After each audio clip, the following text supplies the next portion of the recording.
One of college football's greatest and most storied rivalries features Ohio State and Michigan. It's a series that dates back to 1897. And one of the most memorable games was the 1950 Snow Bowl. The day started out clear, but by game's end, more than a foot of snow had fallen. And so had Ohio State's dreams of a Big Ten title and Rose Bowl berth. A block punt gave Michigan the victory and title.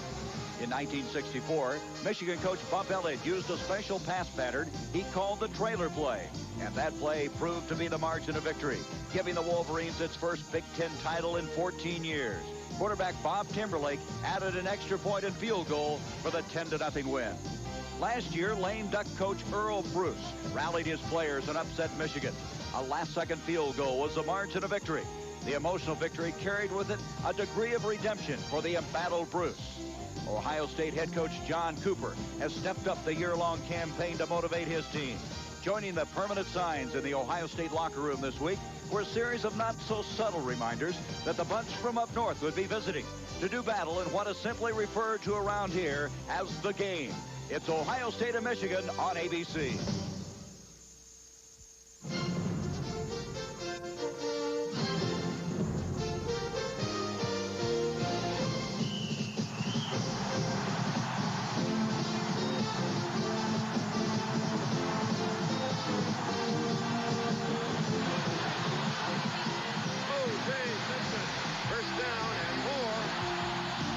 On the sideline, he's got it. Elway. He goes over the middle and a Corn touchdown. Aikman's pass is good to Reggie Moore. Moore's on his way. Touchdown, no flag.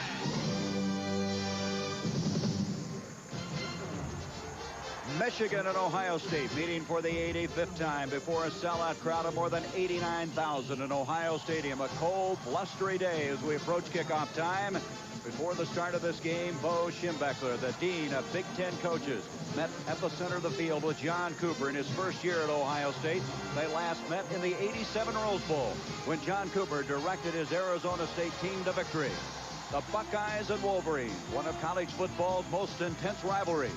Coming up, Michigan versus Ohio State after this word from our local station. It's one of the most intense rivalries in all of college football. The Buckeyes and Wolverines, and here come the Buckeyes of Ohio State.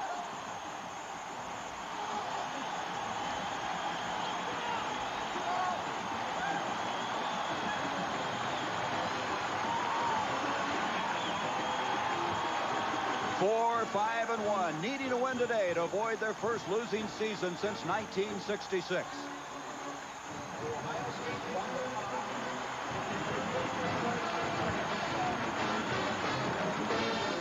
And Michigan will be coming on the field. Hi, everybody. I'm Gary Bender. Buckeye fans have tasted defeat, and they don't like it. Neither does John Cooper. But John Cooper told us that they're going to have to play the game of their life in order to win today. And Dick Vermeil, one of the biggest obstacles he has is that offensive line of Michigan. Well, Gary, if I were John Cooper, I would share the same concerns.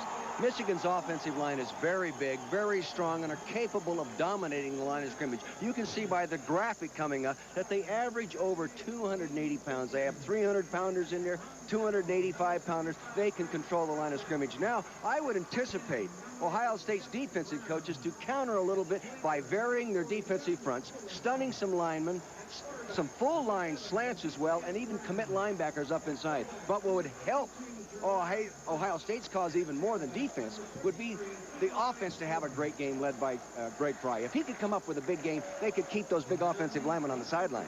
Well, Michigan is headed to Pasadena on January 2nd, but Bo feels if they don't win today, it's not going to be a completely successful year. Dick, they've done so many things so well. As you see Michigan now coming onto the field, these guys have led the conference in defense. They're #1 in rushing. But the biggest thing is the turnover situation. They protected the football this year as opposed to last season. Well, last year, Gary, coming into this game, they were -3 in turnovers, meaning that they turned the ball over 3 more times than they took it away. This year, they're +14. That's a swing of 17 turnovers. Now, most coaches would agree if your football team turns the ball over 2 more times than your opponent on a given day, you get beat. Well, last year, Michigan turned the ball over, and they got beat. Well, this is a special occasion, a special game, an intense rivalry. Michigan, Ohio State. We're going to be back with the opening kickoff from Ohio Stadium in just a moment. Today's College Football is brought to you by the Heartbeat of America, Today Chevrolet, by Radio Shack, the technology store, by Coors Light, there's no slowing down with the silver bullet. It's the right beer now. And by General Motors, the mark of excellence.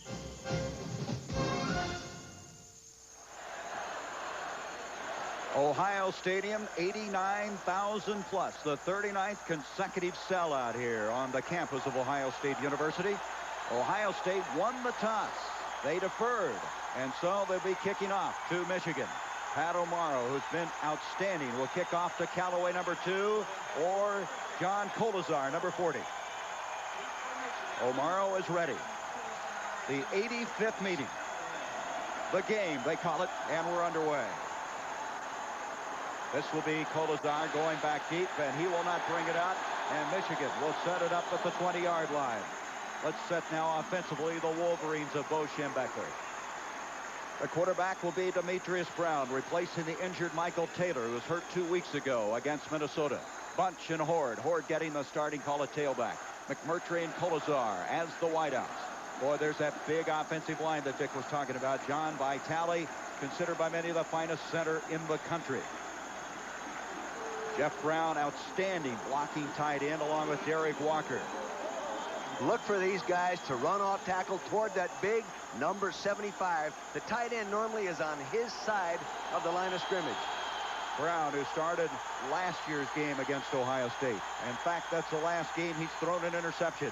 Callaway goes in motion, and off comes to Leroy Horde. Horde across the 25, has a first down to the 31. He's coming off of a 137-yard game last week. Zach Dumas made the stop. Let's look defensively now at the Buckeyes. Coleman, Sullivan, who had an interception for a touchdown last week, and McCready up front. Linebacking-wise, they've had to make some adjustments. John Kaczerski coming off his finest game. Craig, Sullivan, and McCray. McCray playing with an abdominal muscle problem. And the secondary, Dumas, Clark, Pelini, and Peel. Peel, the leading tackler for the Buckeyes. Derek Walker comes in at tight end, a gain of 11. The line of scrimmage, the 31 for the Wolverines. Colazar and Callaway split out. That's Callaway, number 2, in motion. This is Horde again. And Horde for 5 to the 35-yard line. The stop made by the nose guard, Mike Sullivan. Michigan has already changed up from what they have been doing in the past. They're putting the tight end to the quick side of their offensive line toward Tom Doring, number 73, rather than putting him over by that great big hippo that weighs 325 pounds, John Skrepnik, who's a fine young offensive tackle. And that fouls you up if you were going to slant your line toward the tight end and that big tackle. He's on the other side. The big hippo, huh? Yeah, oh, is he a big one. And a good one. Second down now. 5 yards to go, just across the 35. First man through Bunch, the fullback. Bunch is about 2 yards short of the first down at the 39-yard line. This team, Michigan, is averaging 255 yards a game on the ground. That's almost 5 yards a carry. And they do it so efficiently. And you know something, talking to their offensive coordinator, Gary Moeller, last night at dinner, he said, you know, we don't vary our offense very much. We're physical enough that we can stay with the same things and try to continually improve our technique and our reaction on the move to the defensive adjustments. Third down now. 2 yards to go. Coming into the ball game is Tony Bowles as they come into the wishbone. Brown running the wishbone on this 3rd and 2. He's going to give off to Bunch. Breaks it across the 50, 40. He's down to the 35, still on his feet, and he's to the 25-yard line. Leroy Horde is the guy that burst out of there, and he has a first down to the 25 of Ohio State. 35-yard run. It's just a power play off tackle. Very simple right there. He gets the blocking he needs on the kick out, and at the point of attack, here comes Horde. Now, Horde is a big physical guy. Has played fullback all the time. He gets a lead block. Now, he has good leg strength, Gary, and here he's demonstrating good speed. Poor tackling right there. You got to really get your arms around that guy and your pads into him. Dumas, very good tackler on most occasions, and Bunch and Horde have been quite a story the last couple of weeks. Bowles didn't play last week because of an injury. And this is Bowles. Bowles will make it to the 21, and he's knocked out of bounds there. Tony Bowles has been over 150 yards 4 times, but he was out last week with a pulled groin. Zizakovic made the stop that time for Ohio State, and it's going to bring up a 2nd down and a long 4. This is why, Gary, I would never give them the opportunity to, you win the toss, I take the ball, and not allow them to put the strength of their football team on the field in the first series and set the tempo maybe for the rest of the ball game. Especially when you're an underdog. Yeah, you know, it's just there's different ways to look at it. Obviously, they're doing what they think is right. From the 21 now, 2nd down, 5 for the Wolverines. That's the 21 of Ohio State. Mishandled snap. Brown is able to come up with it. Gains a yard to the 19. Good reaction by Brown as Ken Coleman, number 92, was on top of him in a hurry. Again, Demetrius Brown has inherited the starting job because of Michael Taylor's injury 2 weeks ago against Minnesota. You can take a look. See, he almost dropped that snap from John Vitale, number 67. Now, many times when that happens, the center is so intense in blocking that nose guard early in the ball game, he sinks his tail just a little too soon on the snap, pulling his rear end away from the quarterback's hands, and therefore they get a poor exchange. Almost happened that time. Vitale and Brown now to snap it again. It's 3rd and 3. Brown back to throw. His first pass of the game. Far side, it's short, and it's going to bring up a 4th down. John Colazar, the intended receiver. Well, this is one thing Demetrius Brown did not do very well last year. He only threw 47% complete, 16 pass interceptions, and 11 touchdowns. They're going to miss Michael Taylor. I wonder if he'll be ready for the Rose Bowl. They are claiming he won't be. Bo told us at dinner last night he didn't think he'd be ready for the January 2nd game. Here's Gillette. He's been sensational, trying a 37-yard field goal. The kick is on the way, and Michigan missed it. Mike Gillette, who is 15 of 20, his longest being a 49-yarder, just missed what he would consider a chip shot from 37 yards away. And so that long drive produces no points for the Wolverines. When we come back, Ohio State will have the ball for the first time. Well, it's hard for anybody who has never played in the contest between Michigan and Ohio State. But certainly anybody who has played in the game remembers it very well, because I think without question it's one of the outstanding collegiate rivalries in the country. Like Southern California and UCLA, like Army-Navy, Yale-Harvard, a great traditional rivalry. When you get to that game, it's for blood. It doesn't matter whether one team has won all 9 games before they get there and another team has lost all 9. There's no such thing as a paper favorite when Ohio State and Michigan get together, because it really go at it, and that's what makes great football competition.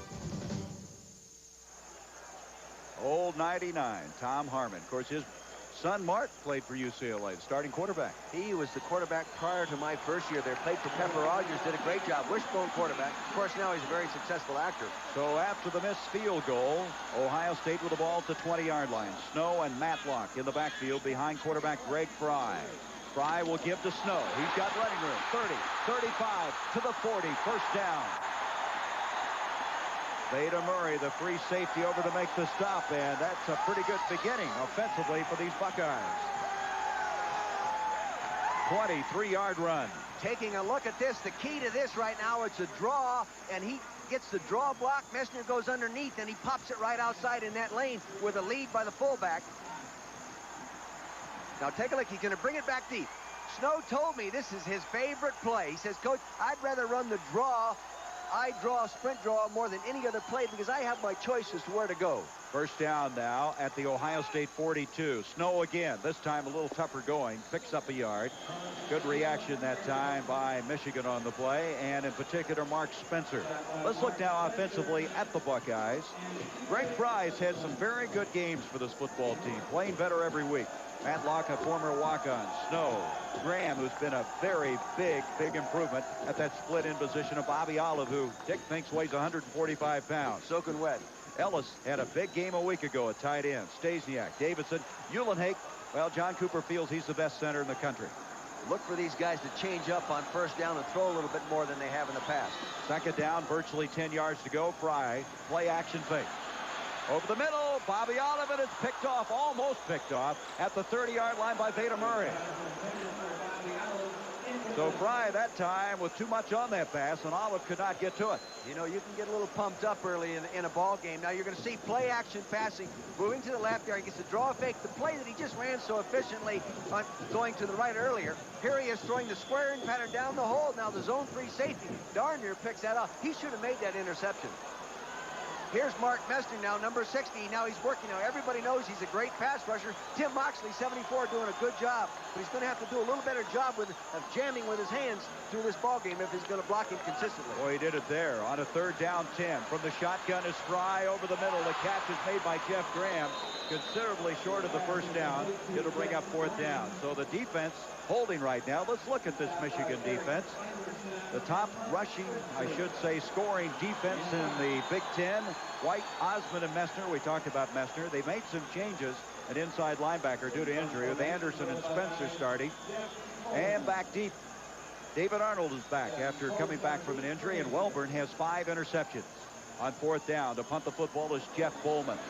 Kolazar is going to let it hit. And about the 20-yard line is where Michigan will have it for the 2nd time. No score here from Ohio Stadium. We'll be back with more.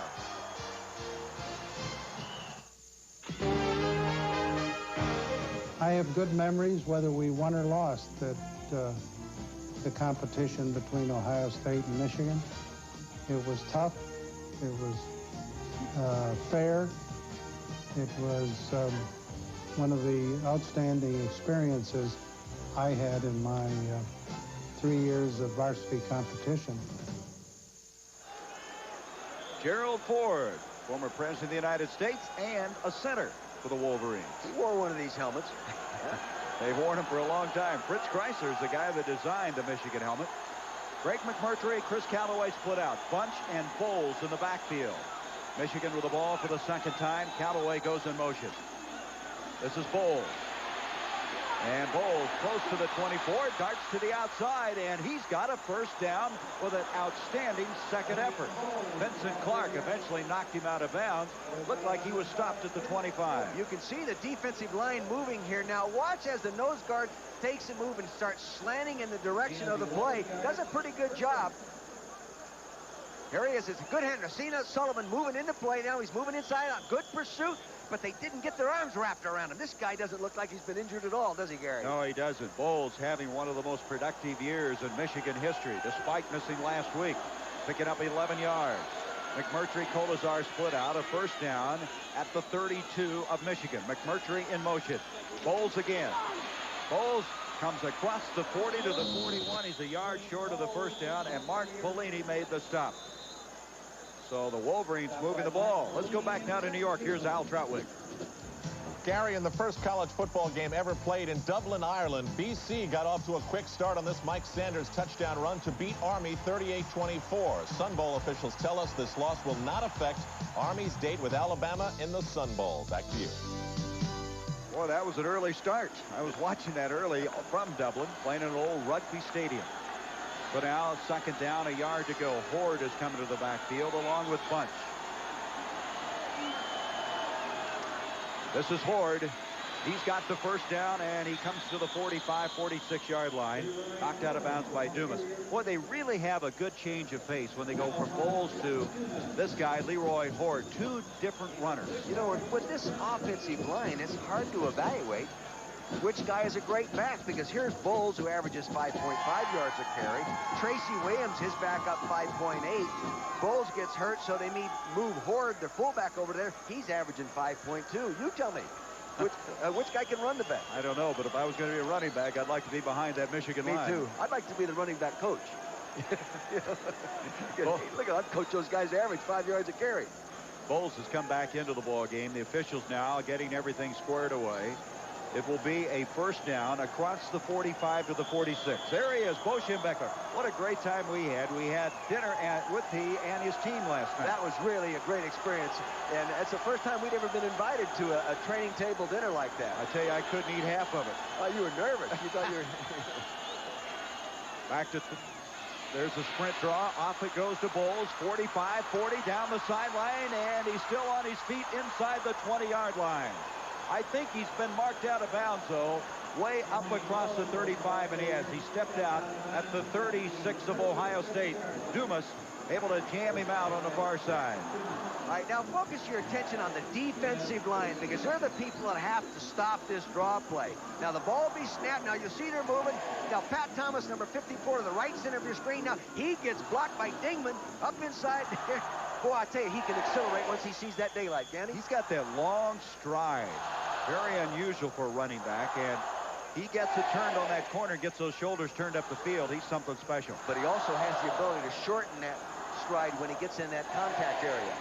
First down now. They marked it at the 36-yard line. Bowles again. Lead block by Huzar, and Huzar just wiped out a Buckeye. And that's able to get Bowles to the 29-yard line of Ohio State. You're going to see here big Mike Huzar, number 74. Now he's going to pull and dip and come outside and block the force. You're going to get a good block out here by the fullback. Here he goes. Now big pull, sweep across, and there's the block outside. Now watch Huzar. Boom, right on Zach Dumas, 21. That's a real mismatch physically. You've got to get up closer to the line of scrimmage and take that on. He's playing with a bad knee. He hurt it a couple of weeks ago against Minnesota. He wears the brace both on and off the field. Give to Horde, and Horde's inside the 25 to the 24. Another first down for Michigan. Gary, this is the reason when they had that 3rd and 3 and threw the ball, I said to you at the commercial, why in the heck would they throw on 3rd and 3 when they're, you know, that first drive they had 61 yards running? Sometimes you can get too smart as a coach, you know? Yep. Well, they had 61 yards rushing on that first drive, then threw on that critical 3rd down, then missed the field goal. But now they're back again. First down at the 23. They won't throw on the next 3rd and 3. Not with Bo down there. Derek Walker in at tight end. Brown gives to Bowles, and Bowles inside the 20 to the 19-yard line. Again, this Michigan offensive line is controlling the line of scrimmage. They are knocking the scarlet and gray forward wall backwards. This is a good picture of what's going on in the pits there. Now Dingman blocking the nose guard, Sullivan. Now he cuts back, see? And you have to rely, especially against a team as big and physical as Michigan's offensive line is, your backside defensive linemen and linebackers maintaining good discipline and filling those cutback holes. Boy, they are having their worst fears realized right now. That's trying to hold up against a strong offensive line. 2nd down and 6. There it is. It's Horde again. Horde still on his feet. He's to the 5, 1st and goal for Michigan. Now they went ahead and committed linebackers that time. 95, John Kaczerski came in from the backside, and you'll see they had good penetration. They brought Kaczerski from here. I mean, they're making a commitment to get after these people, but he didn't get there. Here he comes, coming real hard. He gets a little piece of him. He reached through that hole, and you see Pat Thomas getting blocked there. Now Pat Thomas, number 54, is only 6'1", 235 pounds against those guys. It's physically tough to hold up. Horde was held out of game a couple of weeks ago because he missed some classes. He is a character. He didn't even make the trip. He is some character, though. Out of the New Orleans area, 1st and goal outside the 5. Horde again, and Horde inside the 5 to about the 3-yard line, where it'll be 2nd and goal. Getting back to Horde, sitting next to Bo last night, he says, you know, the guy has great talent. He's a little undisciplined yet. He hasn't been in our program long enough. And he's not getting up right now. He's not getting up right now. Maybe he's hearing us talking about him. I hope he's not hurt. But he was saying he's sort of a happy-go-lucky kid. You know, he cut a couple classes in the same week, and Bo heard about it. He cut some classes that Bo knew the teacher. So he got the report right away. So they didn't even bring him on the trip. But he's a starting fullback. Somebody else plays, but he's one of those personality guys. In fact, what do they call him? The mouth of the South? There's 2 of them. Ward Manuel is the defensive end, and this guy are both from New Orleans, and they call them the mouths of the South. Yeah. But Bo Schembechler's got to be concerned as they're looking at that right knee. Let's go back to New York during this injury. Here's Al. Okay, Gary, in the 124th renewal of college football's oldest rivalry, Lafayette has tied Lehigh with a Frank Bauer 11-yard touchdown pass. Local resident Roger Connors, 87 years old, is there watching his 79th straight Lehigh-Lafayette matchup. Back to you. You ever been to Lehigh? Up Pennsylvania? Well, Bethlehem, Pennsylvania. Great little town. That doesn't look good for Horde, does it? They have lost already their starting quarterback a couple of weeks ago, and Taylor. They had Bowles out a week ago. And right now, Ford, who had that big game last week against Illinois, being helped on. Let's see. He's the left-hand corner of your screen, number 33. Let's see if we can see what happened, Gary. He's getting twisted around right there. Now, his both legs, yeah, you can see there, John Kaczerski, 95, comes across it and hit him from the front. Now, I would say if you get hit from the front like that, Gary, the odds are better that you didn't hit it seriously as when you get it hit from the side and it's planted. Doesn't look good, though, the way he's going on. Probably got it strained a little bit. Second and goal now for the 4. The Wolverines go to the wishbone. The lead back is Bunch. Bowles, and also in the ball game is Tracy Williams at the top of the picture. And here is Bowles. Flips, goes nowhere. Good job by John Sullivan, number 57, one of the Sullivan twins. Well, they didn't get points the last time, and now they got to be a little concerned on a 3rd and goal from the 5. This turf here is going to be replaced. It's old, and it's not as good as far as the traction and the footing. And that concerned both these teams. Saying it's not as good as doing them a favor. It's a lousy turf, and they're going to put a new one there. And what they haven't decided is whether it's going to be a natural turf, meaning grass, or an artificial turf. But this one's worn out. Iowa's going to natural grass. 3rd and goal now for the 5. Bunch is in. He's the fullback behind Demetrius Brown. 3 wideouts to the near side. Brown looking, throwing, and it's incomplete. Callaway, the intended receiver. Jim Peel, 46, the leading tackler, was there first. You're going to see the 3 wideouts right here now run a combination crossing pattern. Now, what they're trying to do is get a pick. See that? Callaway tried to get a pick right there. He moved back inside. Mark Pelini, it was a poor throw. If the ball was thrown up high in his numbers, he might have been able to go inside and take that ball. Well, Gillette missed one from 37. This is going to be a 22-yard attempt. He's only missed 3 in his career out of 26 attempts from this distance. Chances are he's going to make it. Snap is down. Gillette's kick is on the way, and Michigan is on the scoreboard. 3-0 with 5:47 to go in this first quarter. Michigan very successful moving the football. One time not getting points on the board, but now in the game, lead 3-0. Well, it meant to me that, you're playing one of the best teams in the country. And if you can beat a team like Michigan, you beat one of the best. And that was what our standard was, to beat a Michigan. I mean, it's just, as they say, the game. It is the game that you shoot for. People come to Ohio State to play against Michigan. Archie Griffin, the only guy in the history of college football to win the Heisman Trophy. There is the last drive. Gillette now officially given a 23-yard field goal. 3-0, and Dick, nothing surprising yet the way Michigan's moving the football. No, they're not. But actually, they've only come out with the 3 points, as we know, and that might be a little bit of a boost to Ohio State. Here's Carlos Snow, who leads the Big Ten in kickoff returns, and as he belted at the 25-yard line. Let's go down now to another member of our team. Here's Becky Dixon. Gary, I just talked to the Michigan doctors about the condition of Leroy Horde. They say he has a contusion to the right knee. They're not certain yet whether or not he'll go back into the football game, but right now he is moving around on the sideline. Thank you, Becky. Well, you were right, Coach Vermeil. When you get hit from the front, you got a better chance of returning. Oh, yeah. I've seen enough, knees get banged around a little bit in the 23 years of coaching. Normally, that is not as serious. From the 25, Ohio State will set it up. Trailing 3-0. Matlock and Snow in the backfield behind Greg Fry. Play action fake by Fry. A lot of time. Ellis, the tight end, can't come up with it.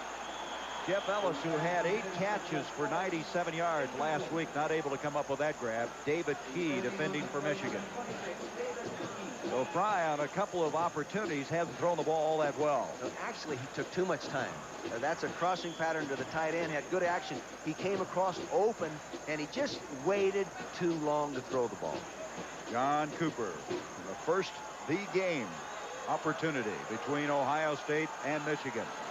Boy, you could sense that his adrenaline was flowing this week. Second down, 10, just across the 25. Sprint draw, handoff to Snow. Snow out to the 29, pick up a 4 yards. It'll bring up a 3rd down and 6, and Mike Teeter the nose tackle, able to trip up Snow. Snow, you feel, a very courageous runner. He really hits up tough. Oh, he really does. He's averaging 4.8 yards a carry, but as you said, Gary, he's leading the Big Ten in kickoff returns as well. He has a 100-yard return for a touchdown. You know, the guy is a good runner, but he's a better daylight runner than he is a design exact point of attack runner. Graham and Olive split to the near side on a 3rd and 6 for the Buckeyes. That's Olive in motion. Fry looking up the middle. Ellis, he's got it, and that's a first down for Ohio State to the 41-yard line. Abrams making the stop for Michigan. He read the pressure coming quickly. Now you're going to see some stunning in the defensive line here. He doesn't care about the stunning. Gets a quick pass. Boom, he just pops it off there quickly. The stunt gets in there, but doesn't need to block him when you get the ball, rid of the ball that quick. Throw it up that seam. Ellis, again, his father, Jimmy, the ex-heavyweight champion of the world, and John Cooper told us he thinks that this guy has a chance not only to be a good football player, but a great one. Yeah, and he was actually disappointed he had to play him this year and not redshirt him because he's, you know, not really mature yet. First down now for the Buckeyes at their own 41. Fry to Snow. And Messner's there. Yes, sir. And that is another tackle for loss. He only needed 2 to set a school record. He needs the one more. Now, here's Mark Messner. Mark Messner, here he is right now. See him make the move underneath now. The guard, in this case Davidson, overreached in trying to hook him, and he's quick enough to go underneath that. Now, he told us yesterday that's the first practice he missed in 4 years at Michigan was Tuesday. He didn't get to practice, and he was a little concerned because he has a sore ankle. He does. That is his 67th tackle for loss in his career, his 23rd of the season. He gets in the backfield a bit, doesn't he? He is a problem. Second down, 15 from the shotgun. Give to Matlock, the fullback, and he is hit by Abrams. Stumbles across the 35 to the 37. Teeter over there to finish him off. So it's going to bring up third down, a long ways to go. I sort of anticipate from talking to the coaches, the offensive coordinator, Jim Coletto, you will see some running out of the shotgun because they haven't done much running out of the shotgun. It's been almost 100% pass, and it's good to change up on Michigan. So it's going to be third down, 13 from the 38. Edwards, Graham split out. Edwards to the near side. From the shotgun is Fry. Protection is excellent.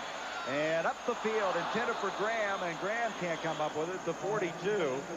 And Fry had him wide open. Graham had made a good cut to the near side, and the ball just wasn't there. Top of your screen now. It's a deep curl. He's coming inside. Now the safety working inside out. Now see him turn. Now keep your feet moving. Keep your feet moving. See, he didn't locate the ball quick enough to move to the ball as he turned around.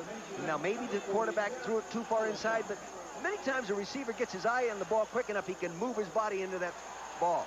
Coleman punting. Kolazar fields it. Up to the 25, and he'll be dropped at the 27.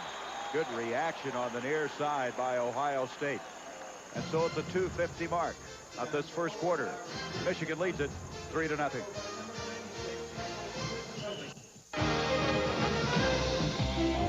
Going to college at the University of Michigan is certainly a wonderful experience. One can savor many things on the campus, but if you are there as a student athlete, specifically a football player, only 2 things count. One is getting the opportunity to play in the Michigan-Ohio State football game. Second is winning the Ohio State-Michigan game.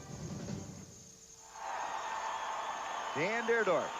He went on to outstanding success in the National Football League with the St. Louis Cardinals. Of course, you'll see him Monday night on Monday Night Football as now Demetrius Brown. His team with a 3-0 lead, set it up. 2:50 to go in the first quarter. The line of scrimmage to the 28-yard line. Tony Bowles. Bowles brings it out to the 33-yard line. Gain of about 5. Ken Coleman over there to make the stop. And coming up next, so much at stake. USC, UCLA, the battle for Los Angeles, the battle for the Rose Bowl, the battle for the national title. Had a long conversation with Terry Donahue the other day about the game, and you know, at this time in the middle of the week, you're so concerned, you're not, you know, you're really uptight about it. He just thinks he needs a big game out of Aikman and a solid defensive game, and they can win it. But they've been, USC is tough to run on. They're physical, aren't they? No, that's putting it mildly. On a 2nd and 5, Bowles gets out to the 35-yard line, a couple of yards short of the first down. Mark Pelini over to make the stop. This is a little different wrinkle in the running game, and they're using the fullback to hook the outside linebacker or defensive end and then bounce around to the outside. They've been running more up inside through the Big Ten season. You look at that Michigan offensive line. You've heard an awful lot about Mike Talley at center, but the guy to be watching in the years ahead is number 75, Greg Strepanek, who Bo told me last night was the 2nd best offensive tackle in the Big Ten, and he's just a freshman. I believe he's right. 3rd down, 2. Sprint draw. Bowles, he's got the first down to the 43. And again, that offensive line is knocking people down. Well, that was a draw technique, you know, and you don't have to knock them down, just turn them and control it. You can see the key here now, the big guy we were talking about, he sets and pass, he comes up outside like that, and they get up underneath him.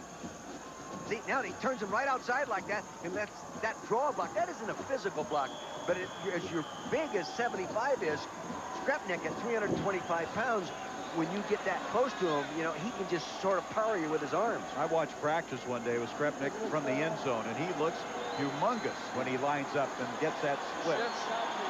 First down now, the line of scrimmage, the 43 of Michigan. Kolesar in motion. Play action fake by Brown.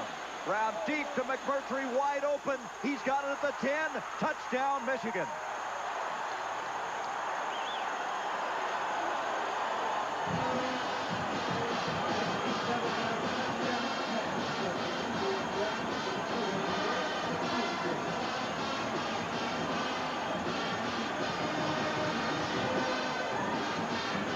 Play action pass now. Pelini, number 48, you see at the bottom of your screen, the safety held in there. Now, I'm not sure what the coverage was, but if it was a double zone, Pelini was supposed to be back here covering that because Clark, number 7, the corner, was rolled up short. McMurtry coming up with the touchdown, his 3rd of the year, 57 yards. And Gillette now, point after attempt. 1:06 to go in this first quarter play. 9-0, Michigan. Make it 10-0, and Gillette right through the middle. So Demetrius Brown, who's playing in place of the injured Michael Taylor, delivering that touchdown strike, his 4th of the year. And McMurtry, so smooth, so fluid, had everybody beat deep. There was absolutely no contest on that one. Let's go down to Becky. Gary, for many of the Buckeye fans here today, this game brings back memories of a ghost from the past. When it came to playing Michigan, Woody Hayes was a man obsessed. Now that brings us to this thought. Wonder what old Woody would have to say about this game if he were here today.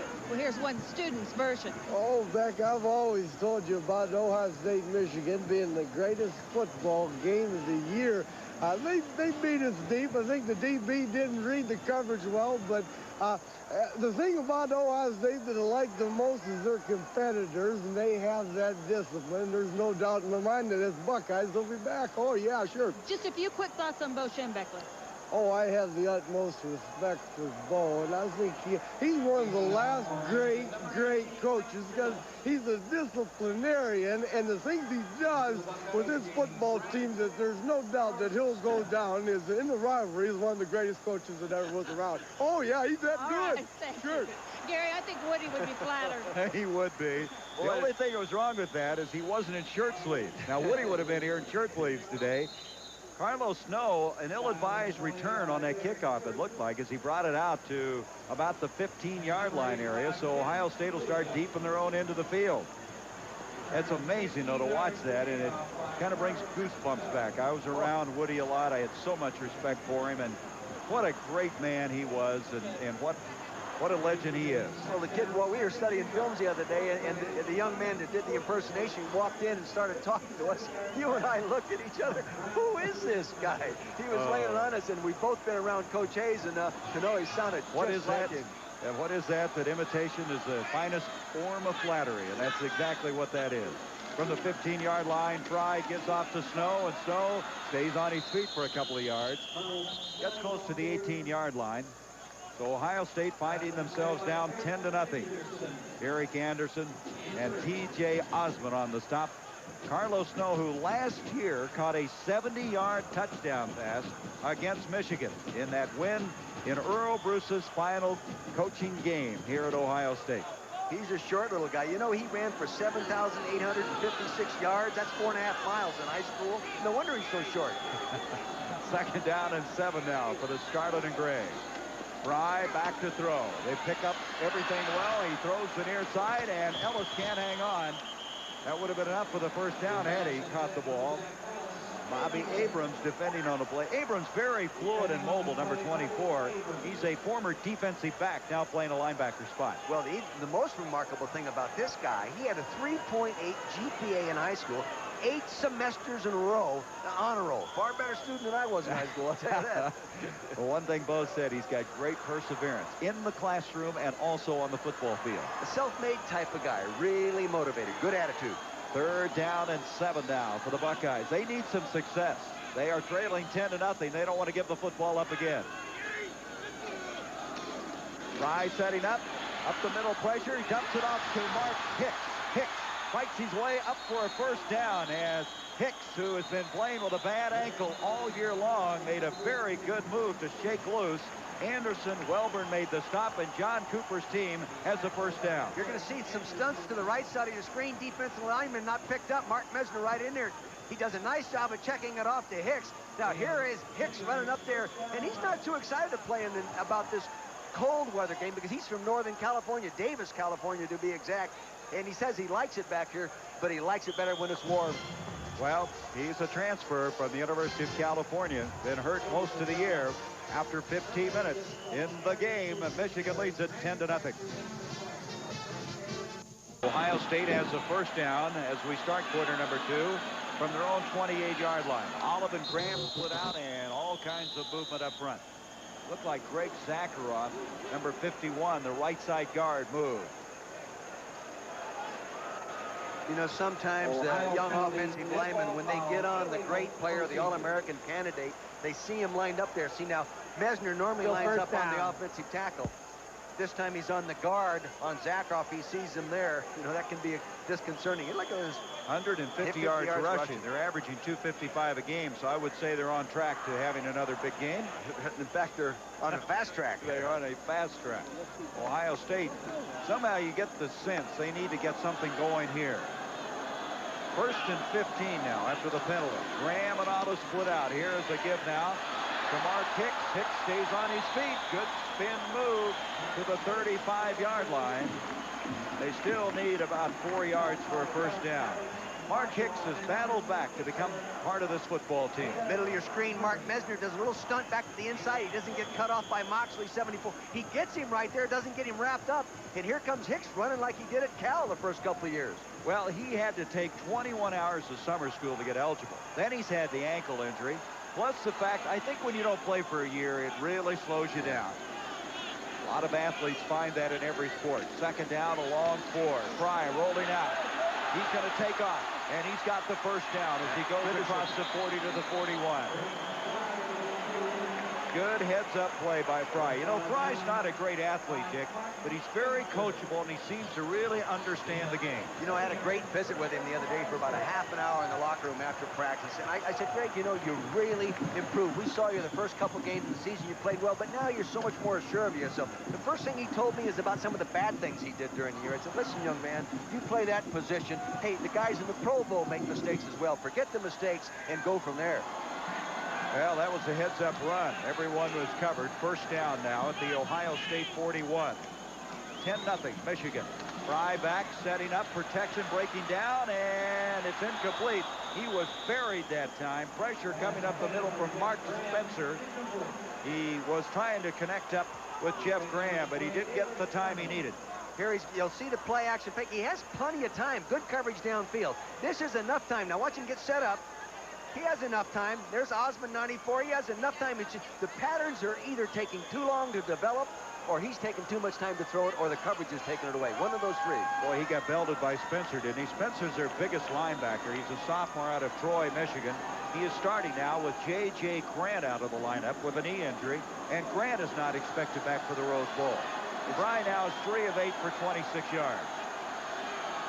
2nd down, 10. Snow.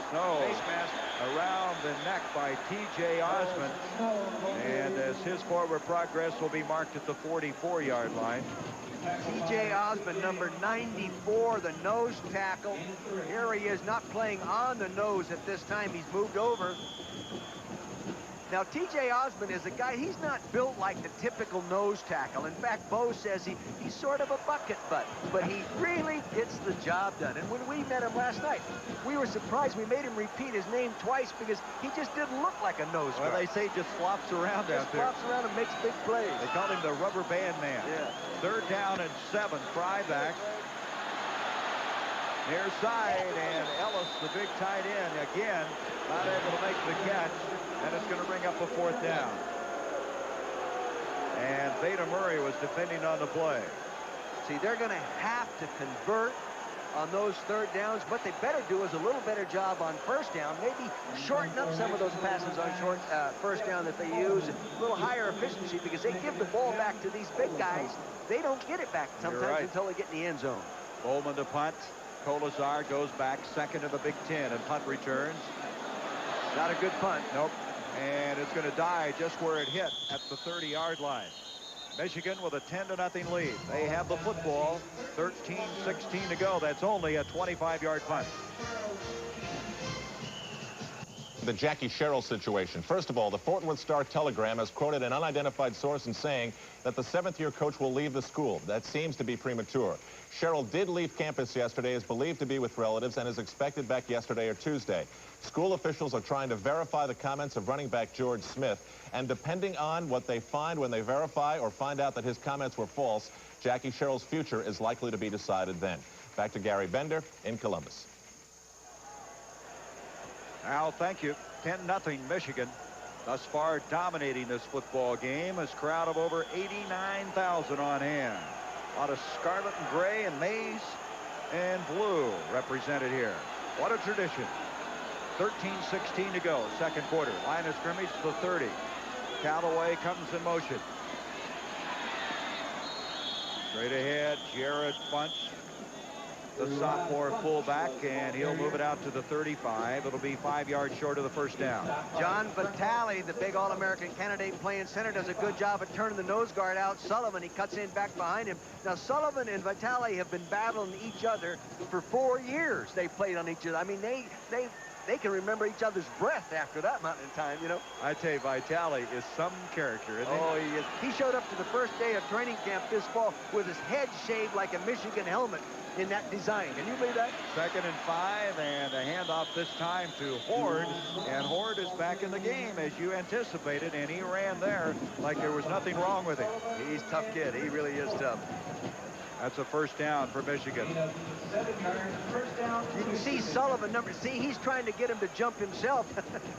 He says, Eric, I'll try to get in that hole and hope you snap the ball as I move, and I'll be right in there for a good play. Vitale is such a character. He comes up and visits with you. He's kind of a swashbuckling type guy. He was mad at us last night, though. He didn't get his hat. So he's got to get his ABC hat or we won't get out of here alive. He has a collection of about 200 hats. 1st down now from the 42. Kolazar in motion. Horde stays on his feet, and Horde is almost, if not to the 1st down marker, on just sheer determination. Mark Pelini hanging on and getting a free ride. You never know, this guy was helped off the field back in the 1st quarter. You know, what makes him a little better than some running backs is that when he gets in a little trouble, he squares up his base, and he can go right or left depending on where he has to go. You know, some guys that get the long strides, they can't make those kind of sliding moves. He already has 93 yards on 9 carries. He's had 2 big games. Remember the 2 54-yard touchdown runs against Indiana, and then last week 137 yards against Illinois, and he's becoming more and more of a big factor in this Michigan offense. I think Bo is finding out that he may be the best running back. But you know, the other thing he does, he has a great sense of running in the end zone area. He has scored a touchdown 1 every 12 carry in his career. He knows where that end zone is. Look at this. They are outscoring teams by 18 points a game. And look at that 3rd quarter. Yeah. 80-20. They ought to skip it. 1st down. by measurement. They had to wait. Brown having footing problems. Throws the near side. Colazar. Out of bounds. And I think he's out of bounds and in. Zach Dumas defending on the play. So Brown has thrown one touchdown pass of 57 yards, trying to hook up with Colazar. If you don't think this turf is slick, watch the quarterback now. He planted his back foot to throw, and he almost slipped and fell. Now Zach Dumas right there actually misjudged the ball a little bit, had him covered. Now Zach is from Deptford, New Jersey, right across the bay. He was a big Eagles fan. I was pleased to hear that. Going home for Thanksgiving. Really excited about getting home and have Mom cook him a turkey. Well, that ball was in the air about 50 yards. Incomplete. Brings up 2nd and 10. McMurtry and Callaway split out. 10-0 Michigan. 11:47 to go in the second quarter. Callaway comes in motion. Hand off this time to Bowles. And Bowles is inside the 45 to the 43 of Ohio State. Tackle made by Michael McCray. You know, I think one thing that has hurt the game plan of Ohio State defensively is what they're doing with Big Skrepnik, 75, in the tight end. He's been playing on the split end side of the formation, and they haven't done that this year in the games that we've seen. And you have your line calls all going towards Skrepnik and the tight end, and now it's someplace else. It really shakes you up. Crowd hoping that maybe somehow Ohio State can hold air. 3rd down and 7 yards to go. In motion goes Colazar. Brown to set up. Up the middle, incomplete. Derek Walker, the tight end, the intended receiver. And so Michigan will have to punt the football. Brian Benio, the inside linebacker. And Gary Moeller really upset, isn't he? I don't know why he's so mad. He doesn't normally get that mad. They must have grabbed and held on to somebody, and the official didn't see it. Give it to him, Gary. Well, you think maybe this game doesn't rile you up a little miserable. That's it. Yeah.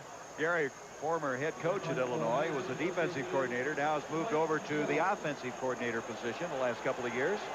As Gillette now will go back and punt, and Bobby Olive will go back for the Buckeyes. Bobby Olive is another splendid splinter. I mean, he's a tiny little guy. They list him at 154. I'll bet he doesn't weigh that much. Olive calls for the fair catch, makes it at the 9-yard line. So the Buckeyes need to get something going. They trail 10-0. 34-yard punt. But Brian Hennon picks up this blocked punt and carries it 40 yards for a touchdown. So much can be salvaged if one of these teams can simply win the 105th edition of the game. Yale leads it 13-0. Well, this is the 85th meeting here. A lot of big games wrapping up this regular season of play in college football. After that punt by Gillette is first to the game. Ohio State has it inside their own 10-yard line. They trail 10-0. Fry pitches back to Snow. Snow for a couple of 3 and then stays on his feet and squirms across the 15 to the 16-yard line. Bobby Abrams and David Key made the stop. When you're built low to the ground, you can do that once in a while. I was thinking that same thing. See, he doesn't have to bend over very far to get his pads below your pads when you attempt to tackle him. Carlos Snow, but they list him at 5'9". I can eat soup off his head, really, and I'm only 5'10". I'm in there talking to him, and I'm looking down at him. It made me feel pretty good. Soup off his head? From the 17-yard line. He has one of those flat top haircuts. Okay. Everyone, you're really good. You could put a bowl right there.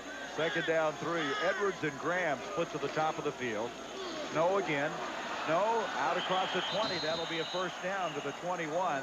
Eric Anderson made the stop. So Snow now getting some operating room for the Buckeyes. Carlos Snow, we mentioned that 70-yard touchdown catch last year against Michigan. He also had a 4-touchdown game against Minnesota a year ago. He comes in here averaging 4.8 a carry. He's 8th in the Big Ten in rushing.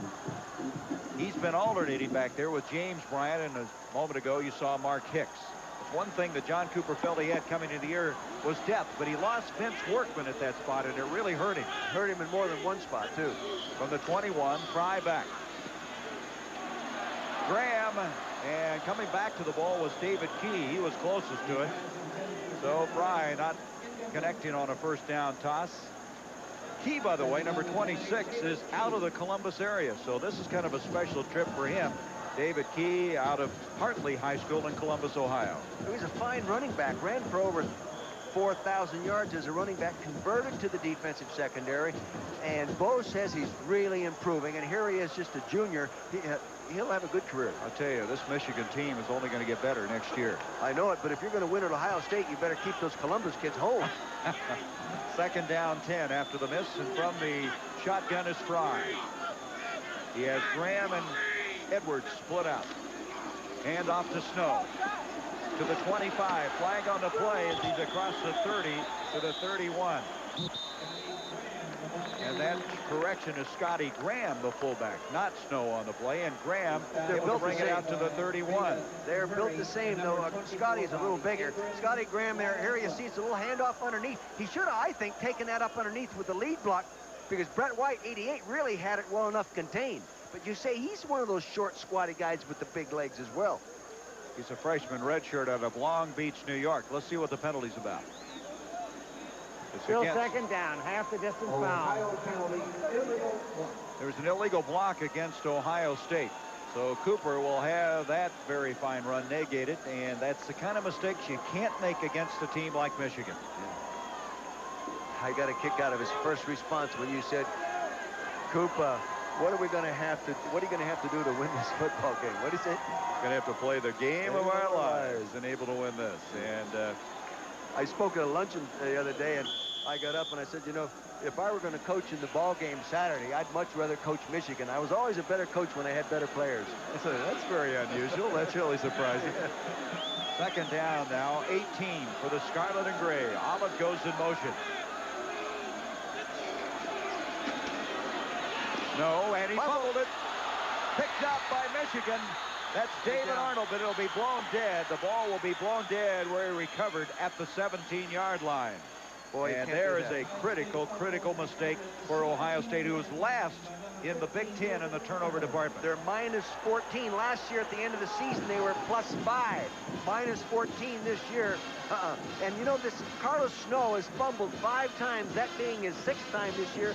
They've lost all 6 of the fumbles. Normally, you go at least 50%, you get him back. Here it is. It's a counter gap. He's pulling. He's got it tucked away in his right arm. Then I can't see the number. Came around and grabbed him and ripped the arm away from the body. And David Arnold, number 15, back from injury, running it in. He thinks he can score with it. David Arnold's their best secondary player. He's the senior and very good cover man. The ball will be marked at the 17 of Ohio State. The turnover, giving Michigan a chance to build on their lead. Ford to the 15. Boy, is he strong. He is able to advance that ball to the 12-yard line. And what an outstanding situation is for Schembechler. He can go with this guy or Tony Bowles. It seems to make no difference. You'd have a hard time making the decision. What you probably make your decision on is who's getting tired. Yeah. And I think also from a competitive standpoint, if you're a running back, let's say you and I are running backs and you're in the game and you're running your tail off, when I get my chance, I'm going to make sure I really go, because if I don't, you're going to be right back in there. A little motivation. You bet. Gain of 5, second and 5. Callaway and McMurtry split out. 10-0 Michigan. This time Horde to the 10, to the 5. Horde fights his way in and he takes it in. Touchdown, Michigan. There is a penalty flag clear on the near side, so let's wait. It's clear back at the 15-yard line. I thought for a moment the left side of the offensive line fired out prematurely. Good call. That's what it is. It looked like he moved just before the snap of the ball, and I don't think Bo can argue that, because it was just kind of out of the corner of your eye. Let's see if we can pick it up. Here it is, the bottom of your screen. Now there's the ball. You can concentrate on the ball. Let's see which moves first. I didn't see anybody move. I did on the real time, but I don't see it on that replay. I didn't see it on that one. I didn't see anybody move. Boy, that was good running. Had a pretty good hole initially. See, the thing is, when you're a good running back and you get to the line of scrimmage and there is a hole there, you can continue to accelerate. Then when somebody hits you coming from a linebacker position or the secondary, you've really got a head of steam up. Now, Jeff Brown evidently is the guy they called it on. Bo was over there talking to Jeff. Jeff is saying, I didn't do anything. I still thought I saw somebody move. Well, it's obvious they did, because the officials never make a mistake. Oh, yeah, you of all people to say that. Here's a give on the draw to Horde, and Horde is into the end zone anyway for the touchdown.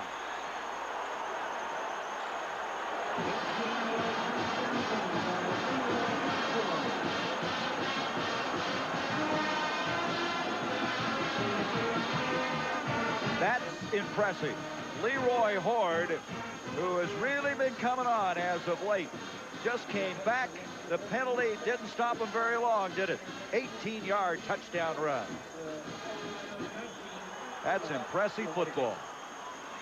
16-0 in favor of the Wolverines. Gillette, point after attempt coming up. Boy, this Michigan team is only 3 points away from a perfect season. They could be ranked #1, and they're playing like the #1 ranked team right now. They're probably as good when you consider that, the 3 points they lost the 2 games, one to Notre Dame and one to University of Miami. Taking a look at this from ground level, you'll note that the quarterback is going to take it back deep. It's that sprint draw again. He had good blocking to point at, made the intelligent cuts, poor tackling right there. They're reaching to grab for this guy. He has those strong legs, and he can pull his legs out and gets it in the end zone. His 8th touchdown rushing this year. Al Trautwig in New York. Mark Green's 22-yard run is giving the Fighting Irish of Notre Dame a 14-0 lead with 9:35 to go in the second quarter over Penn State. It will be a mythical national championship, really, if Notre Dame gets it. In the Division III playoffs, they take it to a championship game, and defending Division III champion Wagner trails Ithaca by 1 in the second quarter. Gary? Al, thank you. Joe Paterno, danger of having his losing season. Boy, it's been a long time since Penn State has experienced that. There's that last drive set up on the fumble by Snow. Ford already has 116 yards rushing in the game. Well, we made the comment that he scores a touchdown every 12th carry in his career. Well, it took him 11 carries today to do it. Gillette will kick off. 17-0 Michigan, 8:35 to go in the first half. This is James Bryant. Out to the 20, 30, and dropped there. Boy, there was a big gaping hole up the middle. One more guy and he would have broken it. Well, coming up on ABC's NFL Monday Night Football, the playoff race continues to tighten with 2 very outstanding football teams in the 80s. Put their identical records on the line. Doug Williams on the Redskins, Joe Montana on the 49ers. Action begins live, 9 o'clock Eastern. Montana's back. He was out for a while. Steve Young playing in his stead when he was hurt. The 49ers are leading the NFL in rushing the football, but they're not getting the production out of the quarterback right now. If they can get the quarterback in the passing game going again, they're back in the hunt for the playoffs. But they've got to get that going. And the Redskins, in turn, they're leading the league in touchdown passes thrown. But their schedule has just been murderous. They have not been able to take a breath. Now you put them both in the field at the same time for Monday night. It should be a real knockdown, drag-out battle. This is Brian Townsend, who is down, a freshman out of Cincinnati. So back at the 19-yard line, they look him over at the 8:27 mark. I don't think that's Townsend. Isn't it Townsend? I thought it was. There's Townsend. We have two there's guys Townsend. down. We got 2 guys down. Townsend is down there. And the other guy's Horn, I think. Chris Horn, a backup fullback. There he is. So there's 2 guys on the field. One at the 20 and the other at the 17-yard line. Horn not getting a lot of playing time now because of Ford and Bunch playing at that fullback spot. But the sophomore out of Huntsville, Alabama, and here Townsend from Cincinnati being helped off. Those saying, we got to get these guys healthy for Pasadena. Yeah, I know it.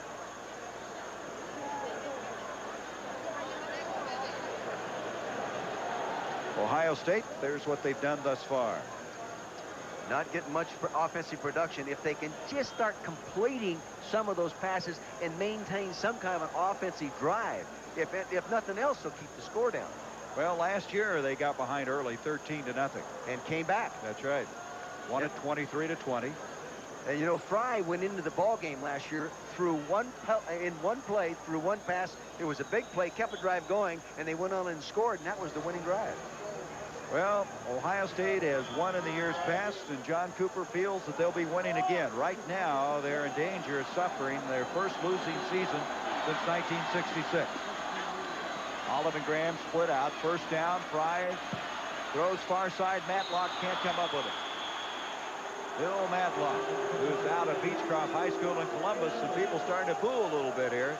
One thing about it, you've got to win at Ohio State. Oh, they're used to winning. That's all there is to it. You see Matlock with that smile on his face. He walked on, and the reason he's smiling is all his life, from the time he was 5 years old, he wanted to play football at Ohio State. He had scholarship offers at little smaller schools. He said, no way, all my life I wanted to be a Buckeye, so he walked on, no scholarship, and then he earned one. You know who his idol is? Archie Griffin. Oh, Archie Griffin. Yeah, I'm sure I am. Second down 10 at the 29-yard line. That hurt, Dick. Here's a give to Hicks. And Hicks is going no place, and there's a flag. Flag down. Eric Anderson made the stop. There's Anderson. His brother Lars is a freshman at Indiana, and Eric last week on a fake punt went 22 yards. He started the last 3 games after injuries to John Milligan. Yeah, Eric is the kind of kid that grew up and really didn't have a chance in regard to whether he wanted to play football or not. Both his dad and grandfather both played pro football here. Let's see if we can see the penalty here. It's Osmond. Oh, there he is. All right, that's TJ Osmond, number 94, reaching out there and unintentionally hitting the face mask. Anderson eventually making the stop. So it's going to set it up now just short of the 35-yard line. Second down, 5 yards to go. Siebers wide left and wide right. And Fry's in trouble and buried at the 25. What pressure coming that time. Brent White, junior out of Dayton, was first to get there. But he had a lot of help. There he is, number 88, Brent White. Brett White, number 88. He's very quick. He has good movement there. You'll see him come in the middle of your screen. Now he gets a block right there. He jumps around Jeff Davison, who locked his feet in the ground. You've got to keep your offensive feet moving. You've got to keep them and maintain a position on those defensive rushers, or that's what happens. Now Fry has a 3rd and 15 from the 25-yard line. Edwards has checked into the football game at a wideout. Also, Jeff Graham is split out. 3rd and 15. A give to Snow. Snow to the 30, 35, but still short of the first down as he's out to the 37. David Arnold and Trip Welburn over to make the stop. And it's going to bring up a 4th down for John Cooper.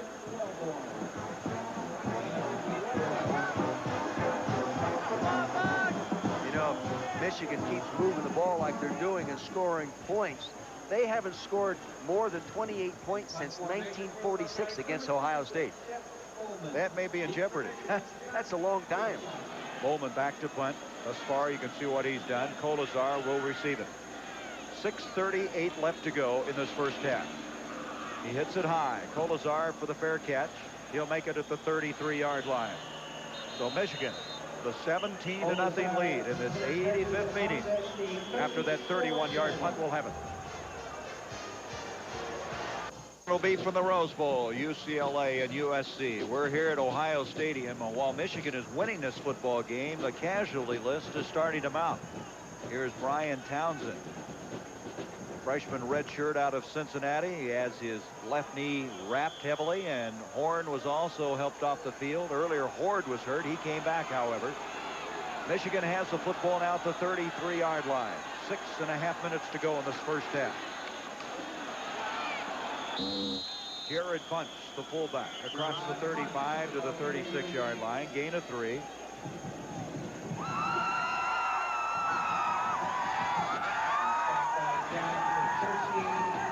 There goes Townsend off. Well, one fortunate thing, if there is a fortunate thing about injury, is that they will have some time to mend. As January 2nd is when you're going to see the Wolverines next, and you'll see them here on ABC playing either UCLA or USC, and we'll know that later today. Kolazar and Callaway split to the near side. Bowles across the 40 to the 42-yard line, a couple of yards short of the first down. Mike Sullivan made the stop. The young freshman defensive lineman for Ohio State, a battling tough kid. Rick Brimmel, number 90, was in there, Gary, and he's on that fake tackle, and he got knocked back off the line of scrimmage. He's going to remember that because he has to face these guys 3 more years. Brimmel is number 90 out of North Olmsted, Ohio. They call him the Tasmanian Devil. He moves around out there. That time he didn't move quick enough. No, well, you know, you don't want to stay in front of those guys unless the defense forces you to, you know, by call. 3rd and 2 now for the Wolverines. Callaway in motion. Bowles. And Bowles, I don't know if he did not get the first down. He's going to be stopped short. It'll bring up 4th down. That was Pat Thomas, who's really undersized, playing up front, who made the stop for Ohio State. Pat Thomas, number 54. He is about 5'11". Here he is. Now watch him do a nice job against these big guys. He keeps his pads down. See, he butts there, and he's good forward body tilt. He keeps moving in there, keeps moving, gets his pads on him, then gets help from his teammates. Good job, Pat Thomas. Well, he was an outstanding high school wrestler. It looked like it helped him on that particular play. I asked him about being in a mismatch, physically. He says, Coach, I never consider myself a mismatch. He said, I can take these guys on. Here's Gillette, his second punt of the game. Olive is back. The rush coming to the near side. Olive calls for the fair catch.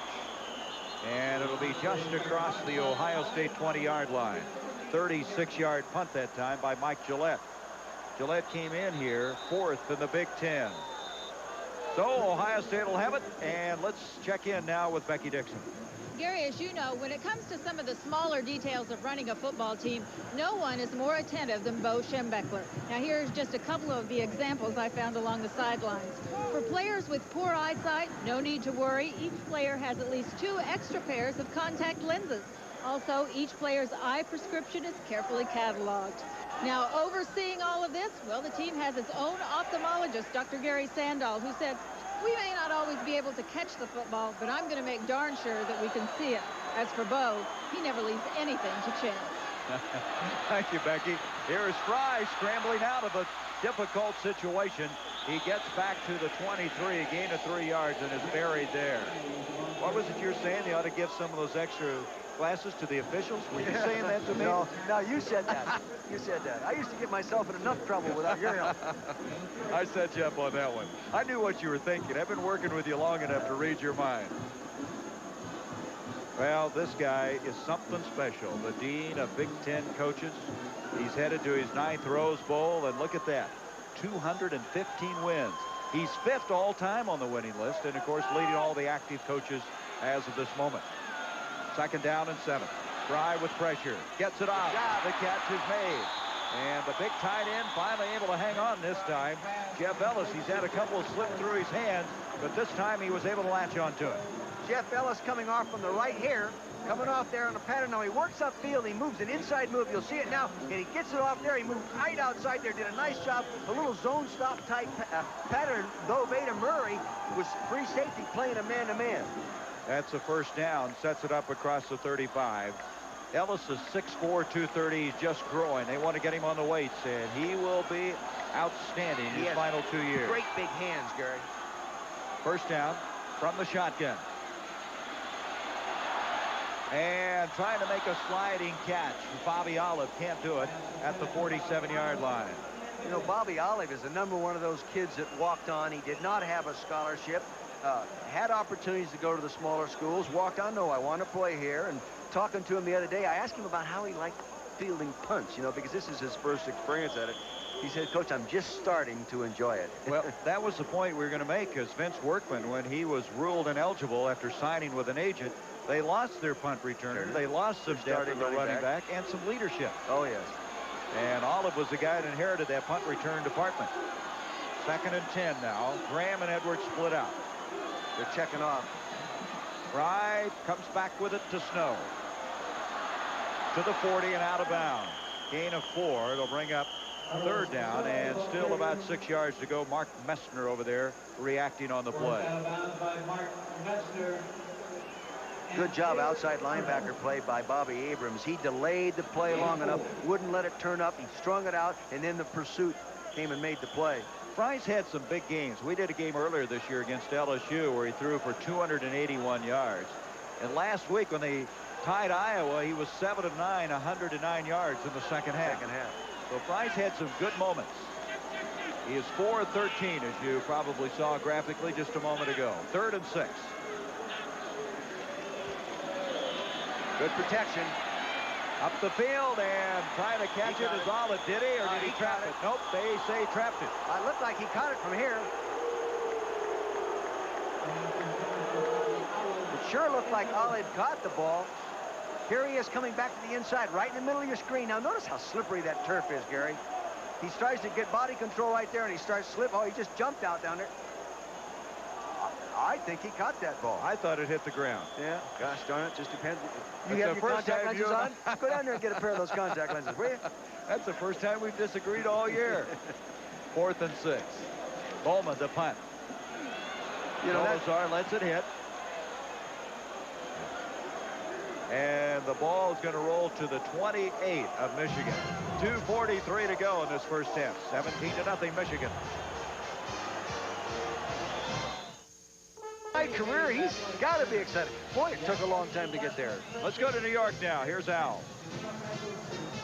Okay, Gary, well, the Ohio State tuba player can dot the I all he wants, but I think that Gillette has put an exclamation point on Michigan's Rose Bowl berth. Of course, all the bowl berths will become official today, most of them really, and we're going to talk about some evil winds that are swirling in Stillwater, Oklahoma, and College Station, Texas. Also, the Fighting Irish are playing well. We'll have scores and highlights ahead on the Prudential Halftime Report.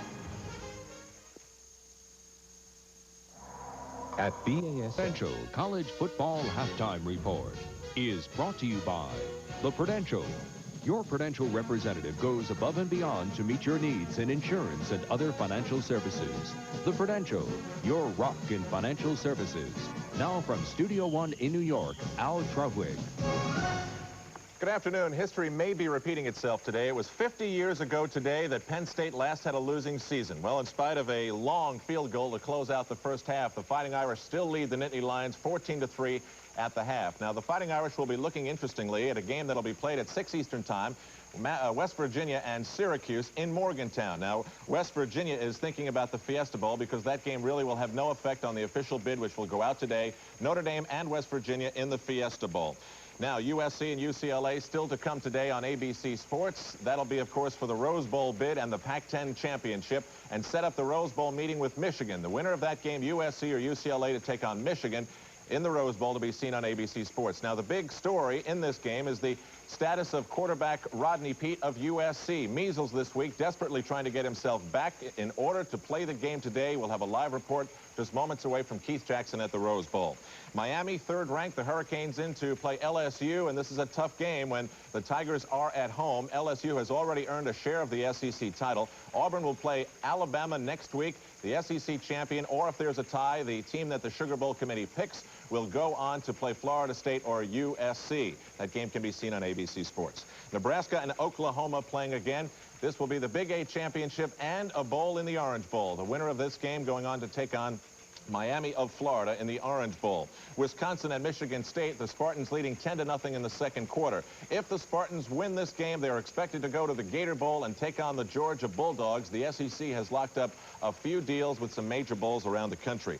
The Old Oaken Bucket is on the line when Indiana takes on Purdue. This is the 91st meeting. Indiana is going to the Liberty Bowl, where they'll take on the South Carolina Gamecocks, who started out great, have been stumbling lately. Northwestern and Illinois, with the Illini coached by John Makovic, are thinking about the All-American Bowl, where they'll take on Florida. Florida clinched this berth with a victory over Kentucky last week. The Oklahoma State Cowboys are meeting Iowa State today. We'll be keeping a close eye on Barry Sanders. He needs 158 yards to pass the record set by Supreme Court Justice Whizzer White. That is the oldest prestigious record left in the record book. It is all-purpose yards. Whizzer White had 246 all-purpose NCAA yards. Barry Sanders could do that today. And, of course, there's the Heisman Trophy story. But there's also the swirling rumors that the NCAA investigative hammer is going to come crashing down on Oklahoma State this week. It is not expected to affect their Holiday Bowl meeting with Wyoming. TCU and Texas A&M in College Station, Texas today. The Aggies will not have their coach Jackie Sherrill on the sidelines.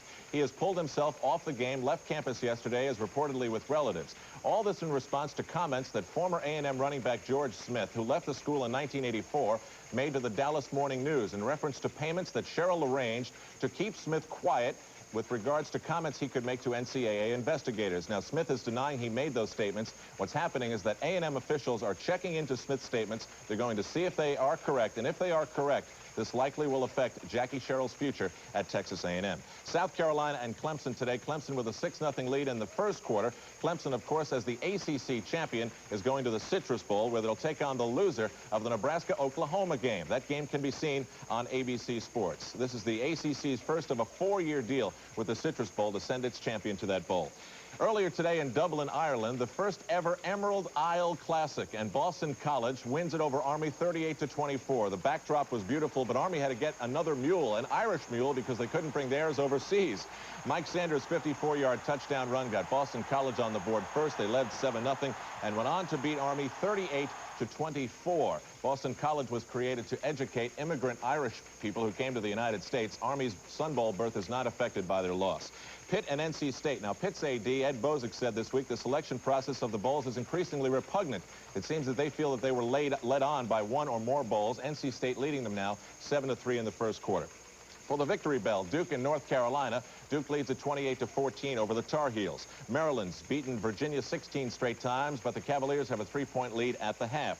Kentucky and Tennessee. Kentucky missed that bowl bid with the loss to Florida last week. 7-0. The Volunteers lead it in the first. Colgate and Rutgers at New Brunswick. The Scarlet Knights are 2-5 since their upset wins over Penn State and Michigan State. This score is 7-7 in the first quarter. The 95th meeting between Penn and Cornell. Penn can clinch the Ivy League title. Cornell can clinch a tie with a win today, scoreless in the second quarter.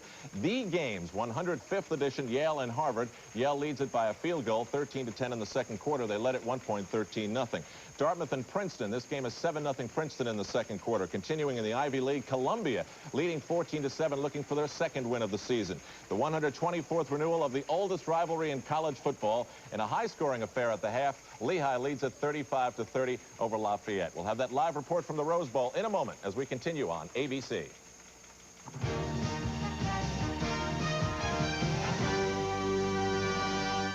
ABC. Halftime here at Ohio Stadium in Columbus. Michigan leads Ohio State 20-0. Both the teams ready to come back on the field, and we'll be back. The kickoff of the second half in just a moment. And Dick Vermeil at the top of this show. We talked about two things that needed to happen for Ohio State. That was how they'd stand up against the offensive line. It hasn't happened. They've given up 205 yards on the ground. And then you also said you needed a big game from Greg Fry. And in the first half, 4 of 14 for 40 yards. And, you know, really, not many of those passes have been defensed. They have been thrown incomplete. And if he could get a hot streak going for him, he could get him back in the football game. But you can't throw incompletes. Hey, they're going to knock a few down, and they're going to pressure you some. But when they're open, you got to hit them in this one.